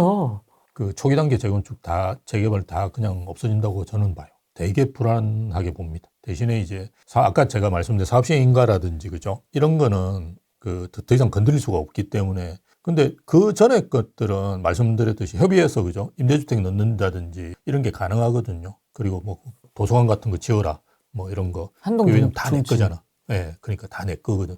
내 거를 만들 수 있는 거는 어마어마하게 요구를 많이 할 거예요. 그건 제일 걱정하는 게 일기 신도시예요. 일기 신도시는 어마어마하게 뺏어갈 거예요. 지금도 공공기업 많아요. 한 5%인가 되거든요. 분당. 네, 분당도 많이 뺏을 거예요. 그래서 저는 일기 신도시도 뭐 분당이나 저 평촌 정도는 추천드리거든요. 그래도 추천드리는데 그럴 수도 있다라는 걸 그냥 말씀만 드려요. 네, 더 뺏어갈 수 있다. 그건 이야기는 제가 한 2, 3년 전에 했어요. 여기 후랭이 TV에 나왔어도. 일기 신도시가 예상대로 갈 건 갈 거다. 왜냐하면 거기도 다 지방자치단체들이 민주당인 데가 많고, 요번에 또 해필 성남시도 보면 제 친구도 그게 시장 후보로 나왔거든요. 예, 국회의원 하던 친구예요. 그래서 그런 민주당이 되는데 그걸 안 시켜줄 수는 없죠. 그래서 진행은 시키는데 이게 중간중간에 그 사업성을 흐트러뜨릴 수 있는 공공기관은 어마어마하게 뺏어가려고 그럴 거예요. 지금 5%인데 5%더 뺏어간다 그러면 사업성이 팍 없어져요. 그리고 용적률은 좀 올려주겠지만, 그죠? 그렇게 해서 임대주택으로 확 걷어가고, 그죠? 이런 정책들을 계속 쓸 거예요. 근데 지금 뭐, 아직 조합 설립도 안 됐을 건데, 지금 가능하죠, 협상이. 박원순 정도의 그런 과격함까지는 아닐 거라고. 그건 아닐 거예요. 그건 아닌데. 해서 예. 좀 소프트할 거라고 생각을 했는데. 네, 괜히 임종석 씨 이야기했네. 근데 일단 생각은 상당히 좌측으로 가 있는 친구라고 알고 있어요. 사람은 쉽게 바뀌지 않는다고. 그러니까 저는 본질을 봅니다. 그래서 왜 그러냐 그러면 본인이 이제 구청장 할 때는 그런 걸 나타낼 이유도 없고. 아. 근데 구청장 할 때도 조금씩 나타낸 게 있어요. 젠트리피케이션 이런 거 나왔을 때 성수동에서도 상당히 강력하게 대응을 했거든요. 아, 예, 그렇습니까? 그럼요. 예, 젠트리피케이션 같은 경우도 굉장히 강력하게 대응. 그리고 법 만들고 막 규칙 만들고 이랬던 걸로 제가 알고 있어요. 그런 것도 되게 싫어해요. 그래서 결은 박원순 씨하고 상당히 비슷한 친구예요. 그래서 자세히 보셔야 돼요. 예. 그래서 저는 이제 우리 그 정인 대표님하고 가끔 만나잖아요. 만나가 이야기할 때 정인 대표님이 이제 뭐 일정 부분은 그냥 잘 될 거다라고 생각하지만 저는 상당히 부정적이에요. 부정적인 이유가 저는 본질을 봅니다. 사람을 보면. 저 사람이 어떤 걸 겪어왔는지 그리고 그쵸. 만약 이제 서울시장이 되었을 때 과연 민주당의 그 테두리 범위에서 뭔가 할 수 있을까? 저는 전혀 그 민주당하고 이게 갈라지는 걸 할 수는 없을 거예요. 그냥 민주당 말 잘 들을 거예요. 민주당 말 잘 들을 거예요. 네. 왜냐면 추천 눌러줘가지고 뜬 거잖아요. 그렇죠. 본인은 요번에 그 출사표 던질 때 처음 그게 그거예요. 이재명이하고 같은 정원호라는 거. 이재명이하고 결의 같은 뭐 이게 이제 본인 출사표예요. 그러니까 뭐 그렇게 보시는 게 맞아요. 그래서 뭐 아주 그냥 저는 그 사람을 굉장히 뭐라 그래야 되냐 뭐 우파에서도 좋아할 정도로 참신한 행정가 이렇게 보시는 거는 좀 위험하다. 예, 그 사람이 본질을 봐야 된다. 본질은 옛날에 이게 뭐부터 출발했고, 그죠? 그쵸. 옛날에 어떤 이야기를 했고, 이런 걸 보시는 게 좋지.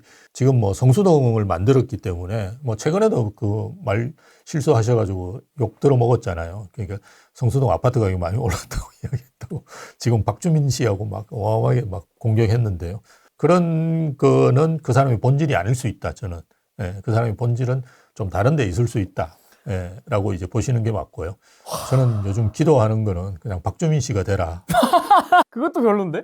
아니요. 박주민 씨가 되면 오세훈 씨가 붙어볼 만해요. 아, 그런 그림으로? 그래서 박주민 씨나 아니면 전현희 씨, 난 전현희 씨가 될 거라고 생각했는데 최근에 보면 박주민 씨 쪽으로 많이 쏠리는 것 같아요. 그게 이제 정원호 씨는 지금 국회의원이 5명 붙었어요. 박주민 씨 쪽으로는 10명인가 붙은 걸로 제가 알고 있어요. 그래서 당내 세력이 되게 커요. 돼가지고 이제 박주민 씨하고 이제 오세훈 씨하고 붙었다. 그러면 이제 토론해서 안 돼요. 오세훈 씨가 토론 같은 거 굉장히 잘해요. 그리고 뭐 박주민 씨는 행계 없잖아요. 행정가가 아니기 때문에 팡팡이 깨질 거예요. 예전에 그 박영선 씨 보는 거하고 비슷하게 여러분이 보실 거예요. 사실은 오세훈 씨도 그때 후보가 되고 난 다음에 토론하면서 확 지지율이 올랐거든요. 네. 왔다 갔다 했었어요. 그러다가 토론하면서 그냥 압도를 해버렸잖아요. 그래서 거의 6대4 비슷하게 나와버렸거든요. 그래서 박주민 씨가 되길 이게 빌고 적중한다면 있어요. 레전드 영상이 되겠는데요? 이것도 처음 하시는 근데 얘기- 어쨌든 정원호 씨가 그 통과해야 되잖아요. 후보. 경선. 그러니까 경선을 통과해야 되는데 그게 또 만만치 않죠. 본인 그 세력이 없으면 만만치 대통령이 않거든요. 찍었는데요? 지금 민주당은 대통령이 장악하고 있다고는 저는 생각하지 않습니다. 그래서 김어준 씨와 정청래 씨와 문재인 씨와 조국 씨가 어떤 생각을 하느냐에 따라서 저는 조금 달라질 수도 있다고 해요. 네. 명청대전이라고 언론에서 떠들고 있는데 네. 저는 뭐 최근에도 뭐 조국하고 합당하려고 했고 그죠. 그게 이제 다 문재인 씨 쪽이거든요. 그래서 김어준 씨가 지금은 욕 많이 듣고 있거든요. 친명한테. 그렇지만 뭐 김어준 씨를 대체할 수 있거나 비난할 수 있는 사람은 아무도 없어요. 네. 어마어마한 그 힘을 가지고 있고 그 분이 어떤 생각을 하는지 김어준 씨가 어떤 생각을 하는지 그리고 뭐 정청래 씨가 어떤 생각을 하는지에 따라서 좀 달라질 부분은 저는 있다고 봐요. 제가 오늘 가져온 것 중에 이야기 안 한 게 있는데요. 네. 최근에 강서구 저는 이제 마곡에 산다고 몇 번 말씀드렸고요. 강서구에 분양을 하는 아파트가 하나 있습니다. 레미안 방안 뉴타운인데요. 6구역입니다. 네. 최근에 이제 분양가가 8억 4,800만 원. 30평대가 제일 높은 가격이긴 하지만 이건 옵션이 안 들어가 있는 겁니다. 19고 넣는다고 볼 수 있는데 네. 아마 완판될 가능성이 굉장히 높고요. 그 직전에 분양한 아파트가 힐스테이트 등촌역이라는 겁니다. 그래서 이 아파트의 가장 최고 분양가는 14억 5,400. 1년 4개월 만에 4억이 넘게 가격이 올랐습니다. 분양가는 계속 오를 수밖에 없어요. 과연 분양가가 오르는데 집값이 떨어질 거라고 생각하는 것은 정말 상식적이지 않아요. 그건 전혀 생각하기 힘듭니다. 그래서 엘라비네가 분양에 성공한다 그러시면 집값은 오른다는 게 내년에도 거의 확실하다가 볼 수 있습니다. 이제는 서울에 분양을 방화동이 제가 방화동에 사시는 분한테 죄송하지만 거의 서쪽 끝이잖아요. 네. 어떤 분은 대부분 이게 등촌동이 조금 상급지라고 생각하실 거예요. 이게 훨씬 더 시내에 가까우니까. 근데 그렇게 생각하면 5, 6억이 차이 나는 거예요. 지금 그죠? 그만큼 지금 분양가가 많이 올라가고 있다. 서울에는 20억 이하로 이제 분양을 할 수가 없다. 20억. 지금 방화동에 분양하는 게 18억 4,800이에요. 과연 그리고 이거는 옵션이 하나도 안 들어가 있는 거예요. 나중에 입주하면 무조건 20억이에요. 최소. 그거는 옵션 가격 뭐 이런 거 다 들어가고요. 취득세 내고 그죠?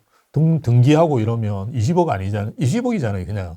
그러니까 서울에 20억으로 이제는 분양하기도 만만치 않다. 그런 상황에서 집값이 떨어진다 하는 거는 정말 쉽지가 않다. 그리고 계속 고민하셔야 된다. 집을 사시는 데 대해서. 그래서 저번에도 말씀드렸지만 우리 세미나 오늘도 말씀드렸지만 28일 날 다음 주 토요일입니다. 오셔가지고 같이 좀 고민하시면 좋은 솔루션 같은 거를 저뿐만이 아니라 그죠? 다양한 분들이 말씀해 주실 거니까요. 오셔가지고 같이 좀 고민해 보시면 좋을 것 같습니다. 그래서 오셔가지고 그 강의 끝나고 잠깐 질문 받는 시간도 네, 있으니까 맞습니다. 뭐 공식적으로 질문하셔도 되고 네. 그 잠깐 복도에 나와가지고 맞습니다. 많이 하십니다. 이렇게 간단한 건 좀 해결할 수 있는 것들은 또 네. 갖고 그리고 있으니까 아주 유명 강사분은 집에를 못 가십니다. 관심 가져주시면 좋을 것 같고 그다음에 이것도 도와주십시오 여러분. 네. 한 권씩만 사주십시오.